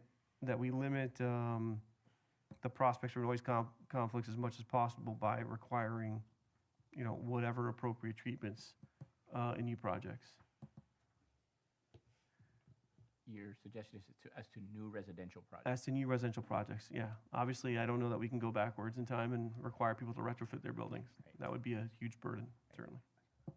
So those are my comments. I'm happy to move it as it is today with, or I'm happy to vote it up as it is today with the idea that we're going to continue to refine the product here for second reading.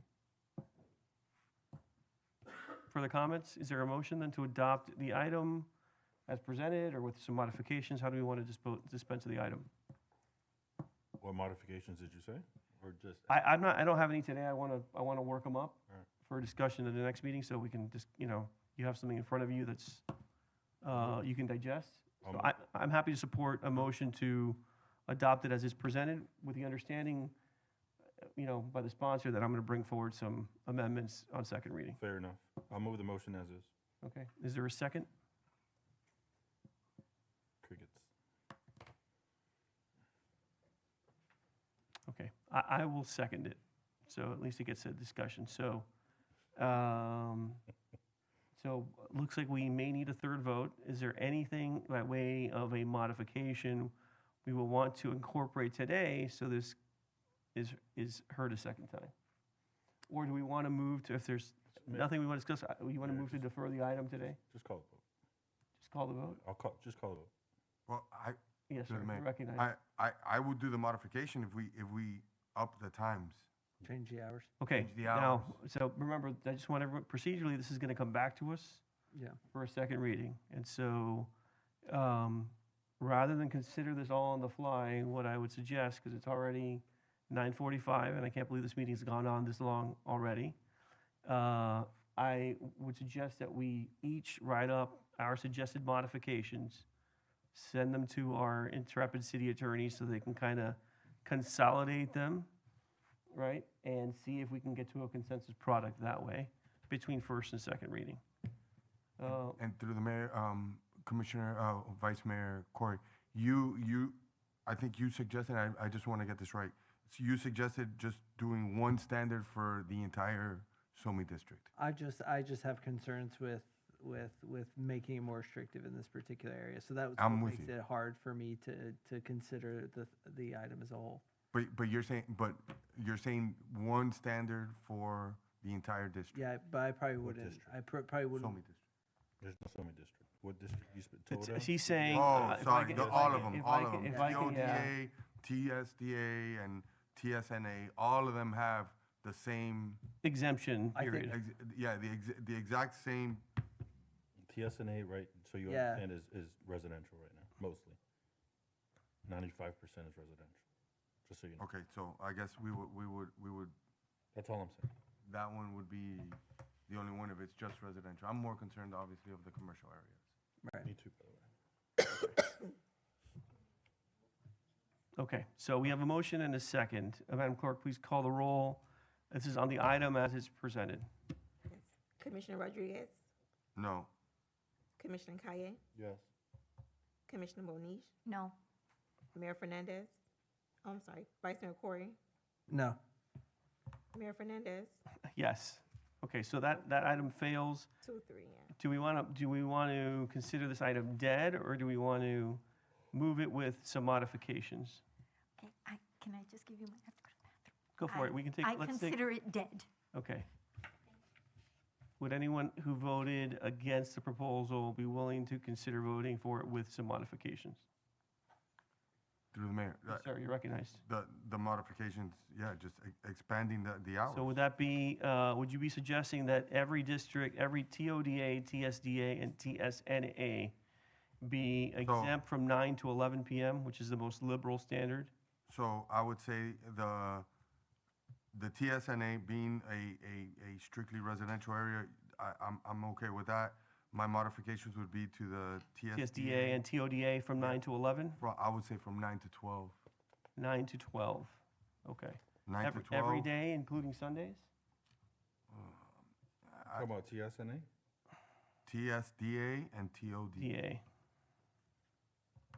Again, this is only exempt from being subject to a 65 or a 65 dBA reading, Yeah. right? No, Okay, I hear that's you. fine. So I'm we, just- okay, so you'll move it with a modification that the exemption be from 9 AM to 12 PM in the TODA and TSDA and as presented for the TSNA?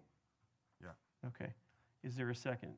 No, can I make a modification? You can, yes, you have a mover if he accepts your amendment, yes. No, I'm gonna, because I don't like on Fridays at TSNA, specifically the new restaurant that we're getting in place. I'd rather extend it from 5 to 12 PM on Fridays and Saturdays to 12 PM as well. On the TSNA also? Yeah. Just to be clear, So then all of them will be the same then? you all mean 12 a.m., right? 12 AM, yes. 12 a.m., yeah. 12 AM, yes. Sorry. He's not noon. So then they would all be May the I, same? may I suggest one modification, that we have a dual standard in that section, That's fine. which is businesses located on 74th Street, okay, have the same hours, have the hours as proposed with the one modification till midnight, okay? That's fair. So Sorry, could you the read that? TSNA sub-district standard, leave it as it's presented, Mhm. with the exception that businesses located on 74th Street have hours that extend Fridays and Saturdays till 12 AM. Is that what I heard you both say? 12 a.m., I'm good with 12. Okay, That's a so- TSNA. We're TSNA. making it more liberal. We're making it better. for the- So, yeah, so let me just, let's just, can we, I have to manage the conversation because I will get lost and we will all get lost as well. So please, let me recognize you. I will recognize you. Okay. So understand, you've moved it with the modification and you've accepted his amendment to 12 PM and my further amendment that only impacts businesses on 74th Street, correct? Yes, Mayor. Okay, great. So to summarize, Commissioner Rodriguez has moved a motion, which I'm assuming Commissioner Kaya will second with the amendments, that basically adopt the standards for the TODA as presented, the TSDA as presented, sorry. No, I'm sorry. The TODA from 9 AM to 12 PM? 12 a.m. 12 AM, excuse me, thank you. The same for the TSDA, 9 AM to 12 AM as an exemption. And the TSNA, we are accepting it as presented with the exception that for businesses located on 74th Street on Fridays and Saturdays, they are exempt through 12 AM. Did I state that summary correctly? Okay, so we have a motion by Commissioner Rodriguez And I'll and second a it. second by Commissioner Kaya with those modifications. Your question? I'm gonna quote you actually, when I say, don't let don't let what? What is it? Don't let perfect be the enemy of good. Yeah. What we had in place was good. What we're doing here now, I think, is overcomplicating something that doesn't need to necessarily be fixed. Right now, if you look at what is in front of TSNA, is parking lots and the like. So they're already complaining about something that is happening on a street that you are not necessarily going to change. So when you look at this. No, I would recast what you said. They're complaining about a condition that is likely noise coming from 2 blocks away. That's what I'm saying. It's noise coming from 2 blocks away. You're not going to be able to mitigate noise from 2 blocks away. So we're doing mental gymnastics here to try to solve for something that is unrealistic in my eyes. So we can do all this verbiage that we want to, but know that if we're being real right now, no matter what we write on this paper, people are going to be happy about it and unhappy about it. So, Madam Vice Mayor, to your comment, problem. as I told Commissioner Lieben, who was very skeptical every time we presented an amendment, my objective here is not to kill anyone's legislative intent, right? What I'm trying to do is work collaboratively with my colleague to come up with a consensus product that addresses some reasonable concerns, but does not necessarily kill, in my opinion, the infant in the crib. Now, I'm going to be a yes today on these modifications, but I'm going to be very clear, if I don't see standards that address prospective conflicts in terms of building materials, I'm going to vote no with you. So, I'm looking for, I just don't have the language to add today, to have a constructive conversation, to put it in front of you, but my intention is between first and second reading to bring further modifications. When you say modifications, you're talking about modifications for future buildings. Future buildings, yes. Not not for buildings that exist now. Look, So unless, I think, but wait, let me finish. yeah, my sorry, my sentence. apologies. So if I understand that correctly, you're gonna put something in place, not for the people that may be complaining now, but for future buildings that may come in its place on, let's say, the parking lot. Correct. My hope is that the building that comes in the parking lot essentially serves as a buffer in some ways between, blocks noise, right? It captures noise on the north side of those buildings. But I am concerned about future tenants in such a building then saying, hey, I don't like Barbella making noise till 12 o'clock at night. And I think, frankly, that is a great activity center that I don't want to kill, for example, right? So that's the balance I'm trying to strike. We'll see if we get there. Would you say that verbiage more than here should be in the code? Like in the building? It's gonna be in the land of, yeah, it may have to come under a separate instrument, and I may ask that we defer this until that can catch up.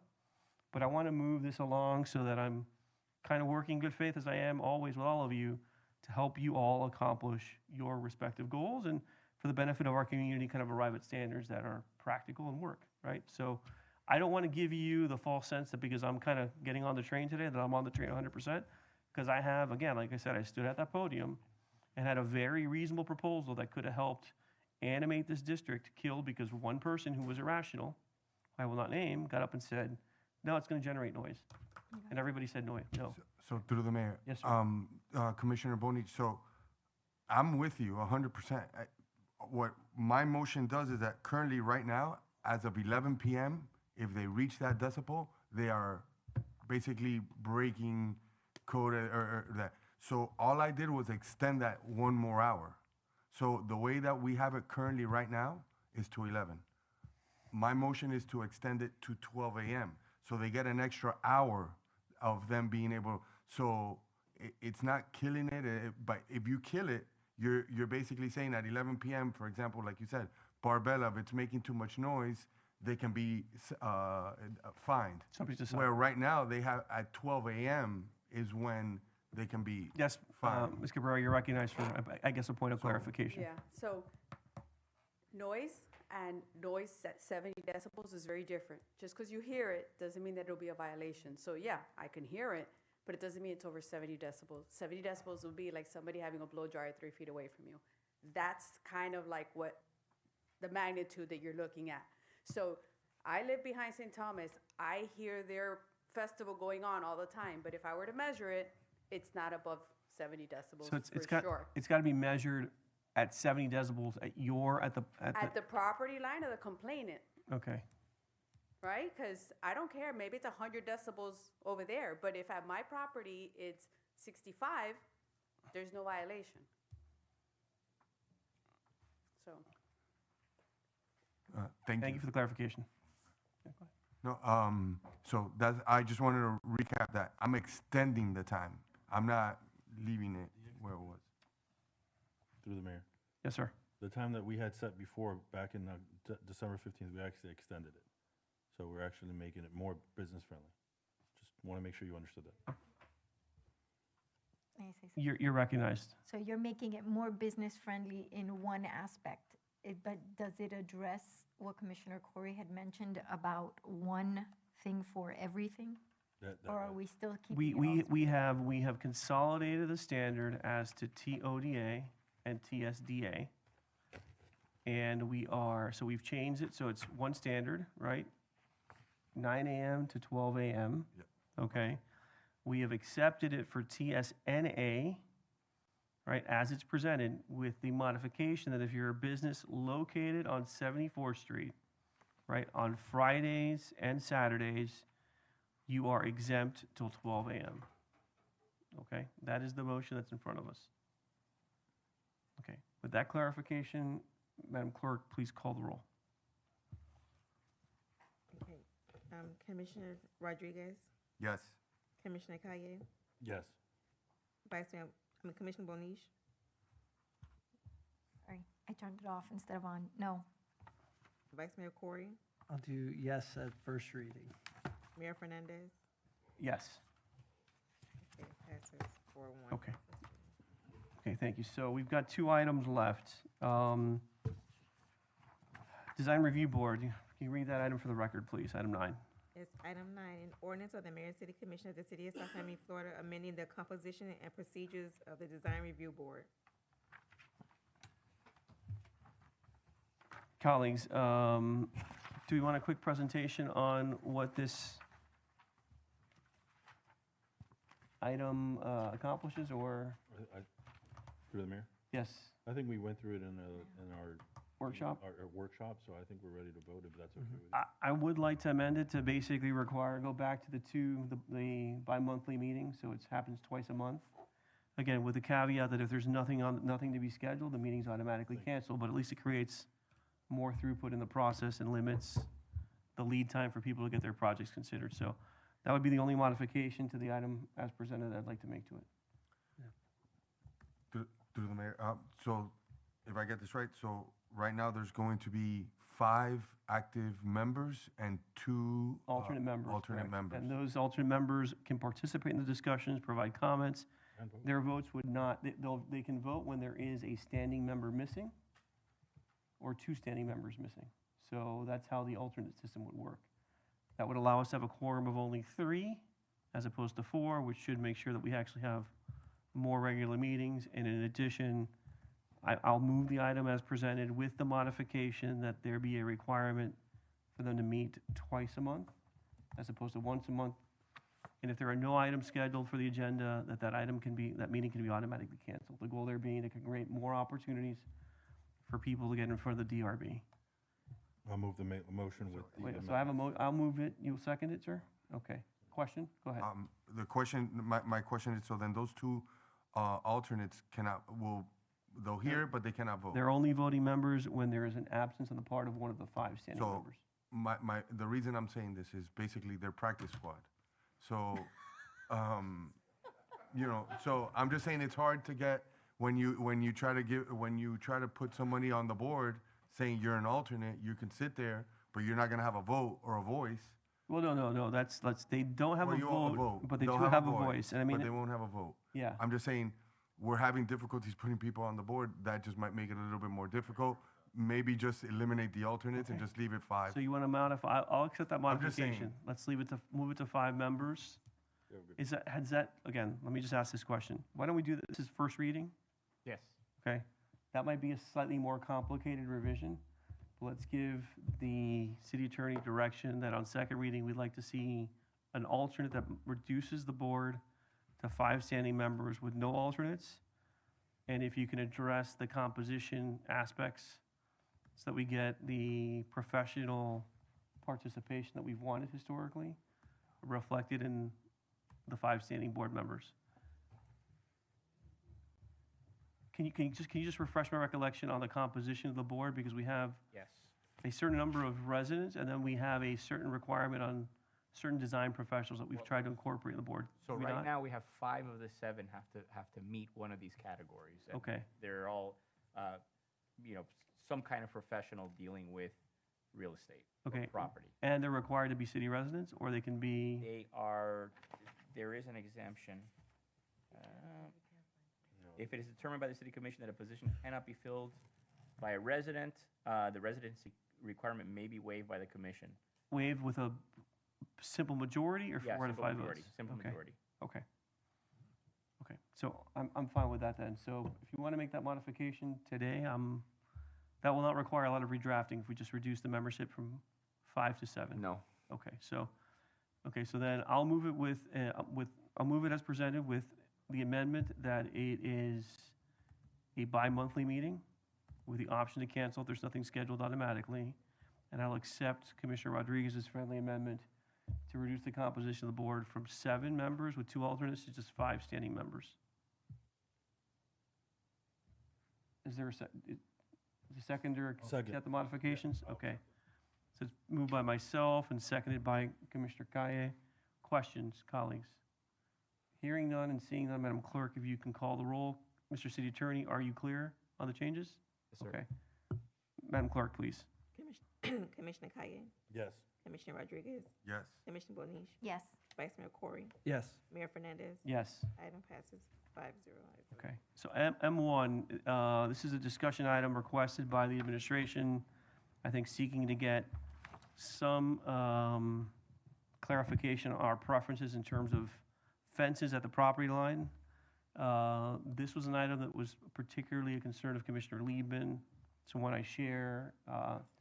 Certainly in our neighborhood, we were seeing a proliferation of fences in the front yard.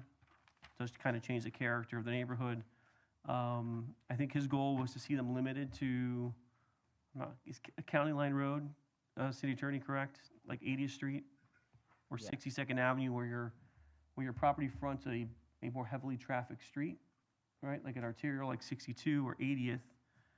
The incorporation of walls or fences is probably more appropriate to create some distance between the house and the traffic. But the goal was on strictly residential streets to eliminate or reduce the size of these physical barriers. That's my recollection of the intent behind the direction given to staff to kind of address these standards. Anything else you would like to add for the record? And then I'll recognize Ms. Cabrera to. I think confusion inserted itself into the process because there was a bit of mission creep once we went to the planning board. And I think it went beyond, I think, what your original intent was. And we weren't sure where we had started to begin with. So that's why we are here this evening. Ms. Cabrera suggested, hey, let's go back to the commission and get Okay. clarify things. This is the item that I said I had no idea what's going on. Okay. No, I don't know. I don't know why there is a ton of confusion. I've not been privy to the conversations at the planning board, which may have confused the issue. From my perspective, it's very simple. What I took away from Commissioner Liebman's comments and my observations that I share, particularly in areas, south of 80th Street, where we've seen a lot of new large homes being built, is that people are starting to incorporate, more hard edges, which begins to change the character of the neighborhood. We've had, one of the most delightful surprises for me in moving into my neighborhood was how my neighborhood celebrates Halloween, where everyone's on their front yards. It's a mob scene of kids. It's an incredible kind of community experience. People get to know each other in the neighborhood. We don't want to lose that opportunity for neighborly interaction. I think that's what he was reacting to. I share the concern. I certainly recognize that on certain streets, if I lived on 80th Street, I probably would want to have an enclosure at the front of my property given the volume of vehicles, right? And to kind of segregate my home from a very highly trafficked thoroughfare. Same with 62nd. I could see some other conditions that we may want to identify where we would allow for fences and/or walls. But I think the idea was to kind of keep South Miami, I don't know what the right word is, open. Commissioner Kaya, do you want to say something? Or Commissioner Rodriguez, if you want to think about it, I'll recognize him in the interim. Commissioner Rodriguez. Through the mayor. So this actually came up on my last planning board meeting.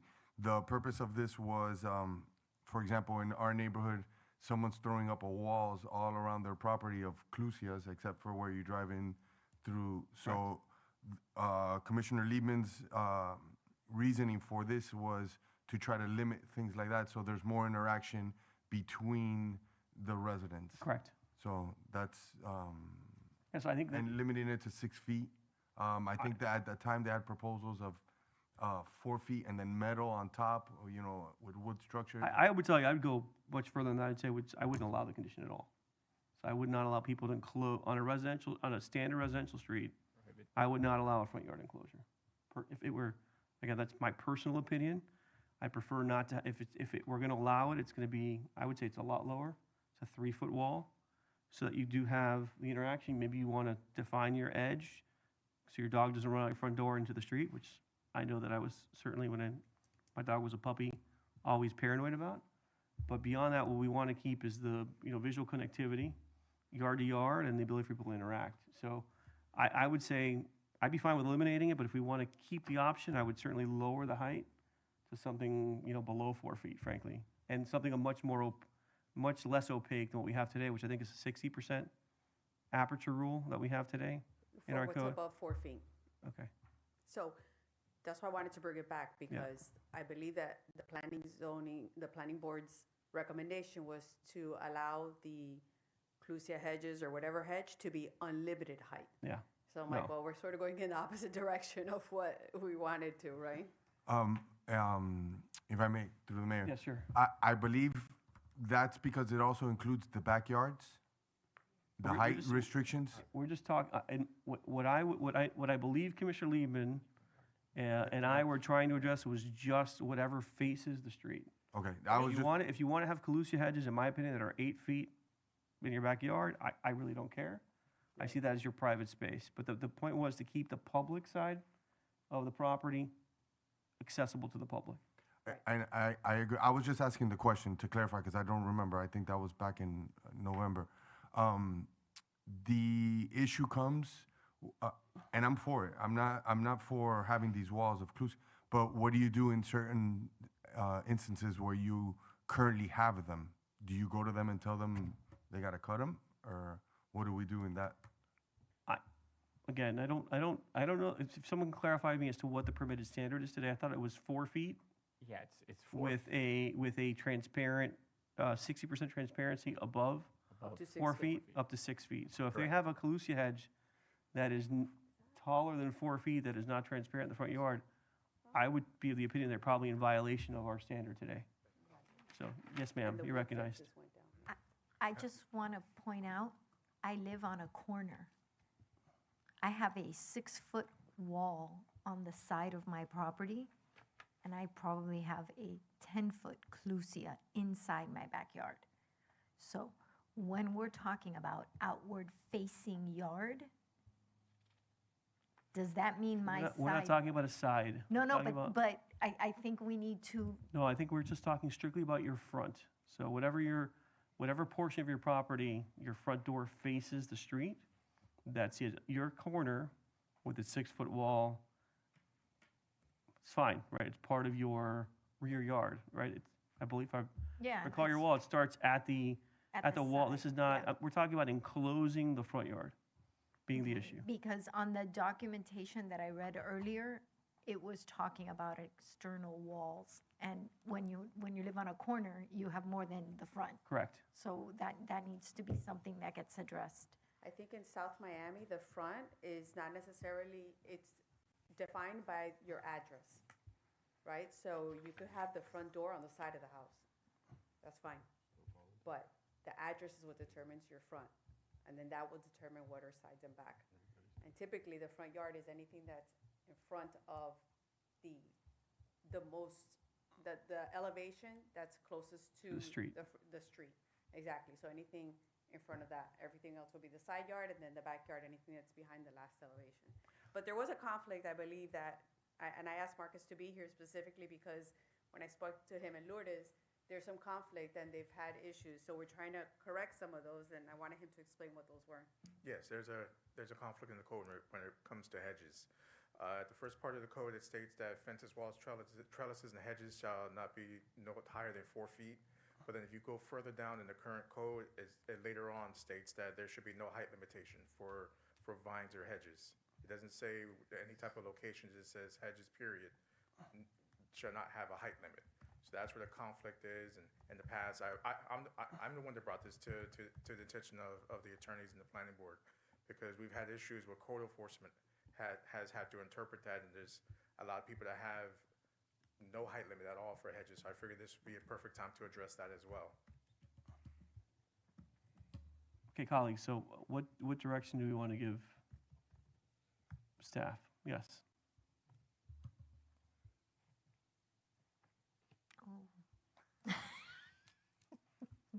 Do you want to marinate on that for a moment and we'll recognize someone else? Okay. I'm just trying to think of a nice way to say this. Well, we'll give you some more time to think about it if you like. Yeah, maybe I need a minute. Let's give her a minute. We're gonna count to 3. Commissioner Kaya, do you have any thoughts? Commissioner Corey? I mean, I just think we should address the nuances of, you know, a corner lot or living on a busy street if we are gonna start implementing something like this. And then I am a little concerned about us enforcing with the existing properties too, since they didn't do anything wrong by building what they built, so. Unless they did. Well, unless he did, Yeah. exactly. Okay.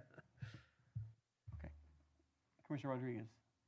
No, that's my same sentiment. If it's existing, how do we know if it was existing, if it's not? And, Oh, if it's not permitted, it's well, you not don't have to legally- permit to put up a hedge in front of Do your you, house. do you not? No? No.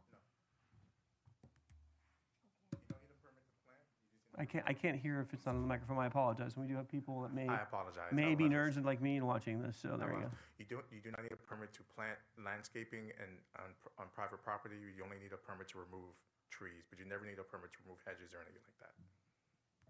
We don't need on. Okay, that is fascinating. Okay. Okay, you're recognized, Commissioner. When I bought my house including the front yard. Mhm. I should be able to plant whatever hedge I feel like it in my front yard. If I want to put a wall in the front of my house, mind you, I don't have a wall. I don't want a wall because, like you, I think it inhibits your interaction with your neighbors. But that's my opinion. The reality is that the homeowner should be able to decide for themselves whether they want a wall or not. Right now, it stands that you can have a 4-foot wall with a 2-foot see-through.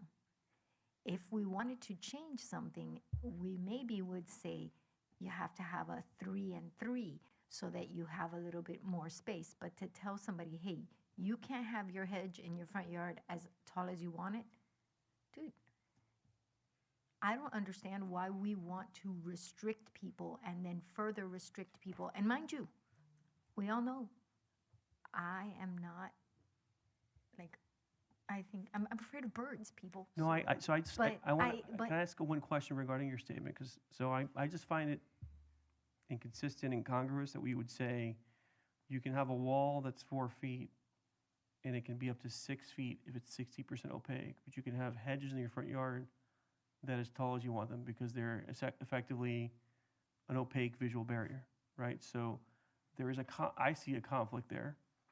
And again, I still said my opinion is my opinion. I prefer not to see walls. Some people want them. Certainly, I'm not here to tie anyone's. It's not my preference to restrict people's property rights.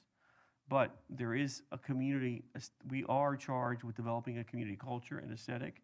Some of that is expressed through our land development regulations as to what our preferences are.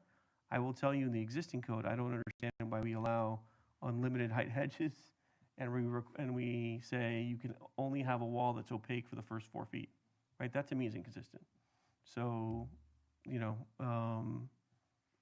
I think that's something at minimum that we should clarify, right in the front. And I think if we want to clarify what you can have in your front yard, we should say from a safety standard.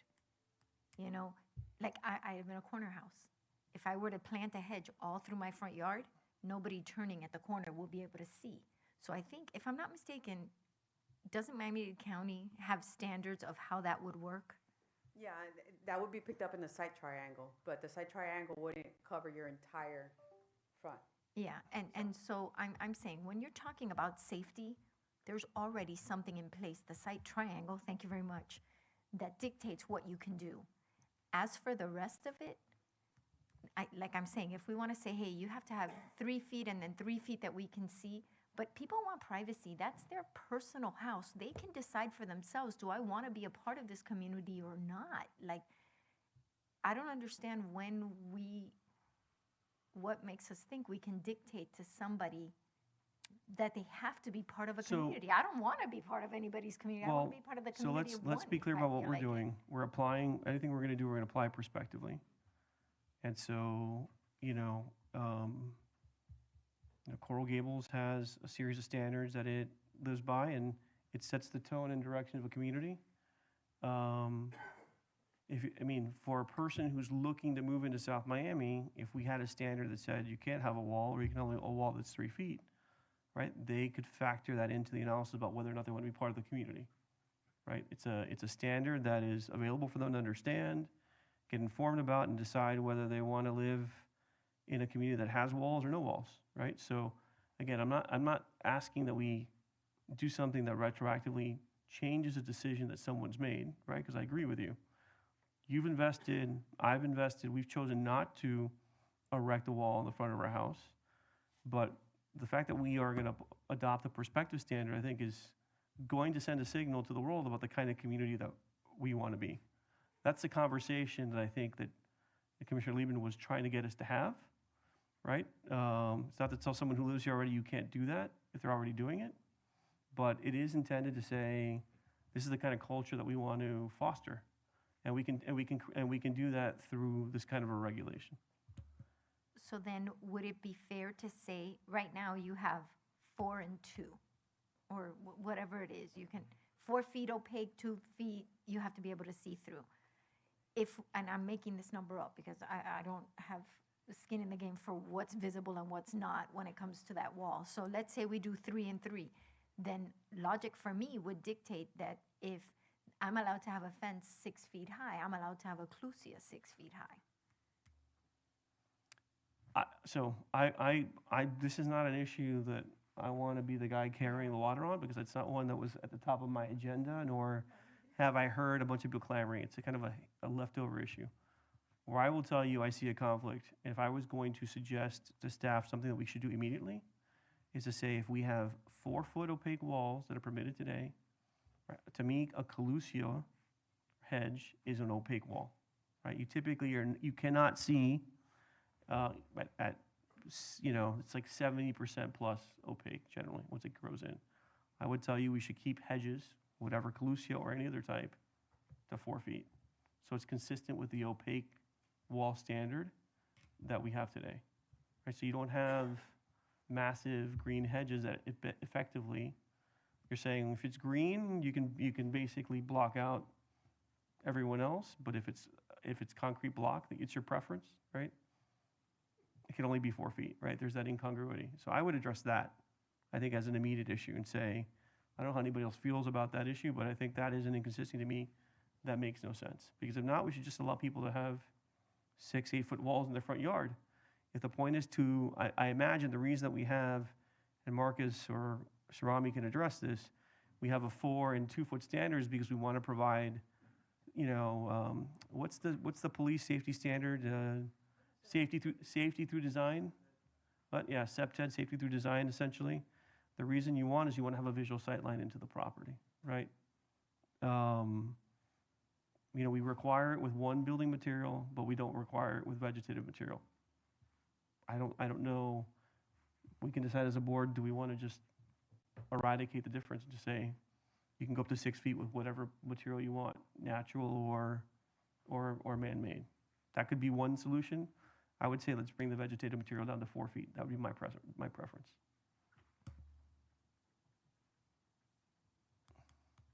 Yes, you're recognized. The point is to, look, let's give this 5 more minutes so we can try to give some direction. I'm going to say this and I'm Yeah. done, and then I just have to do birthdays for our Yeah. staff after.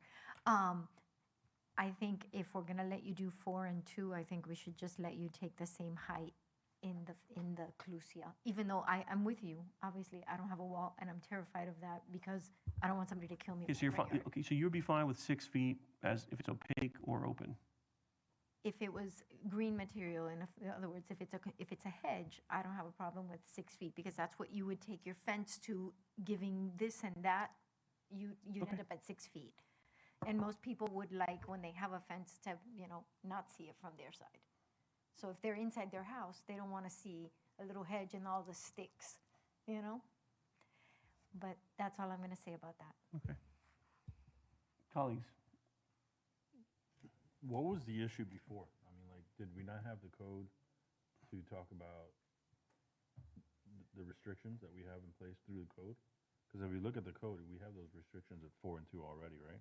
We do. I think what Commissioner Liebman was bringing forward in his conversation was that you're seeing the character of neighborhoods rapidly change. Houses are getting larger. People are internalizing more of their front yards. And so that social connectivity is being eroded, right? So his goal was, look, I think, again, I hate to speak for him, but my recollection of the conversation was, look, on 80th Street, that makes sense.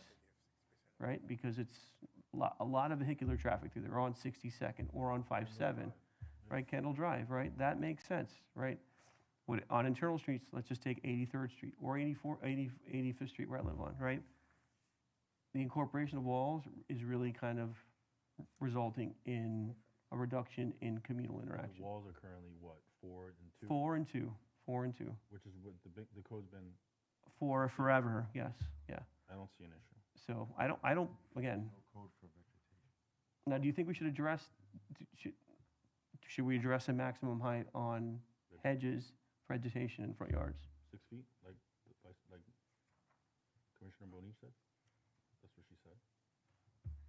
6 feet, so you'd be good with 6 feet? Okay, I would say 4, but, 'cause again, just to keep it consistent with the edit material. She's right, the hedges grow up to the highest point of the wall. If it's a 4 and 2, if you put a hedge behind it, there you go. But there's no wall. This is, there's, Understand that, but some people put a wall and a hedge. Like I do. yes. So I think I understand the purpose why Commissioner Liebman put this through, but, you know, we all know, I mean, we've all walked this city. There are many houses that have see-through picket aluminum fences that don't open for nothing. Yeah, there are houses that I went through 5 times trying to just get to them, and they wouldn't open. That gate's always locked. I think I may put up one just to avoid you and knocking on my door in the future for the 6th time. Yeah, you better. Yeah. But that's, so if they're gonna open and they're gonna go out to the community, they're gonna do it whether they have a hedge, a wall, a see-through fence, no matter what. I understand the purpose of the legislation, but in reality, if they don't wanna go meet their neighbors, they're not gonna go meet their neighbors. That's one. My other concern is that we set a standard at 6 feet, and then we're gonna have Carol and George going out there and probably fighting with a bunch of residents because they're gonna be like, I've had my hedge like this for 10 years, and now you're gonna make me cut them? So I'm just saying, let's pick our battles. Our code enforcement officers have a lot to work on. Maybe we defer this to where we have more code enforcement officers that we can actually fight this, but I'm just saying. But I think, there's more important things. I think there's more important things. But I would tell you, having a standard that's reasonable in the front yard, for perspective, you know, and requiring it to be permitted is probably not the worst idea, right? And so, if the consensus is 6 feet, I'm fine with 6 feet. Okay. I struggle with the fact that if it's vegetative material, you can basically do whatever you want, right? We are telling people, if you want to put stonework, it's 4 feet. So I would tell you, I would certainly be happy to entertain, this is not an issue I want to down the hill on, but I think just to kind of create and give Marcus and staff some tools to work with, you know, let's just say 6 feet and bring that back. And I think in the front yard, we should probably require people to permit landscaping to enclose the yard. I don't know if you want to put a tree in your front yard, what? I'm sorry. Sorry, I didn't understand. You want people to pull a permit to put a clusia hedge in their front yard? Is that what you said? I don't know, I think. I'm not sure how else we would enforce any standard. They're required to pull a permit to erect a wall in their front yard, right? The clusia hedge essentially is a vegetative wall, right? So I don't think we're not asking people to do anything that's inconsistent with what we would ask someone who decides to use another material, right? It requires more engineering, more design, because it's got footers and whatnot, but I think if you're gonna enclose the front yard, yeah, I mean, I will tell you, permitting for single-family homes, my permits I renovated my entire house, and we got our permits inside of 15 days, right, in terms of the reviews here 10 years ago. I don't think it's changed that dramatically. I know that when you build a new home, it's certainly much more elaborate. Can I ask Surami? Sure, of course. Do you have to permit hedges in any other city? Okay, so the reason why you would have to permit a concrete wall is because the Florida Building Code it's a structure. requires Yeah. it. Yeah. It's regulated. The Florida Building Code doesn't regulate vegetative material. So do any other cities? We would not legally be allowed to require a building permit to put in landscaping. We could create a zoning permit and say, because this is a city standard. So it would never be the same. It would never be the same standard for both. But you can say you need a zoning permit to do this. And other cities do things of that nature for landscaping, for painting, things like that aren't regulated in the building code, but they want to regulate it locally, and they create this zoning permit. Through the mayor. Sure. I'm okay with it. If you guys want to go through with the 6 feet, I don't know about having to pull a permit for landscaping. I think we're opening up Pandora's box and getting into weeds now that are just. Guys, I just think I think if we don't set up a process, there's no way to enforce the standard. Well, the And we way don't, that- and we don't know, and we will not know what is new versus what was existing. That's the only, I don't want to make people do anything, anything more than they need to do today. But the truth is, if we're going to have a standard, it requires some way for us to verify that people are adhering to it. Because what I'm hearing today is, we don't know what's out there because you're not required logically to come in and permit in any way or have it reviewed. So, I think the issue is either we do nothing, or if we want to do something, then it requires some modicum of process. Mayor, those are the two options, and I'm going to say nothing. Okay, it's nothing. Nothing over there, I'm sure if that's two. Yeah, there's. Commissioner Corey? Well, I guess my question is if we consider, because I do think there's some safety concerns to have as well with any of those kind of barriers. I guess Calusa you can see through if you have to, relatively easy. And I do like the idea. I will say, you could not, I have Galusha's in my backyard. I don't see my neighbors. Right, but if you had to. That's why we put them there in the backyard. We wanted to have a relatively private or semi-private backyard, so you're not gonna get any opacity, So for purposes of safety, a clusia hedge would be something that we would regulate in the side triangle. Anything that in the side impedes the side triangle above those 30 inches would be regulated under that. And those would cover your safety. So that's on corner lots. Yeah. And how's it regulated? Do we regulate it here on driveways too? Yeah, driveways also. So you're backing up out of your driveway so that you can see if there's somebody climbing on the sidewalk or on the street here, if there's no sidewalk. So yeah, it's not just corner lots. So yeah, if it is already regulated in that way, then I wouldn't be in favor of any further regulation. Because safety is the big thing, I think, in my mind. I'm fine with doing nothing, so let's consider this item discussed and dispensed with, and seeing, is there any other business before this commission? Does anyone want to make any announcements? Yes, yes. I closed my computer. I'll just make a couple quick announcements. For those of you who are interested, tomorrow there's an event at Casa Cuba where our county mayor is speaking, 7:30 a.m. Regular format with community newspapers. Next week on the 13th, I've been invited on a panel with Commissioner Regalado and others to talk about septic to sewer. It's at Casa Cuba as well, 7:30 start if you're bored and want to come by and talk about waste. That's all I've got. Anybody else? I'm ready. You ready? Yes. We are wishing February birthdays to Karina Ponce, Andres Figueroa, Rafael Hernandez, Jasmine Gonzalez, and Alfredo Melchor. Happy birthday, people. Happy That's our- birthday. Further announcements? Nope. Okay. Seeing no further business in front of this commission, we stand adjourned. Thank you, Mayor. The longest meeting on like the nothings. You'll be there tomorrow morning? Probably not, but let's figure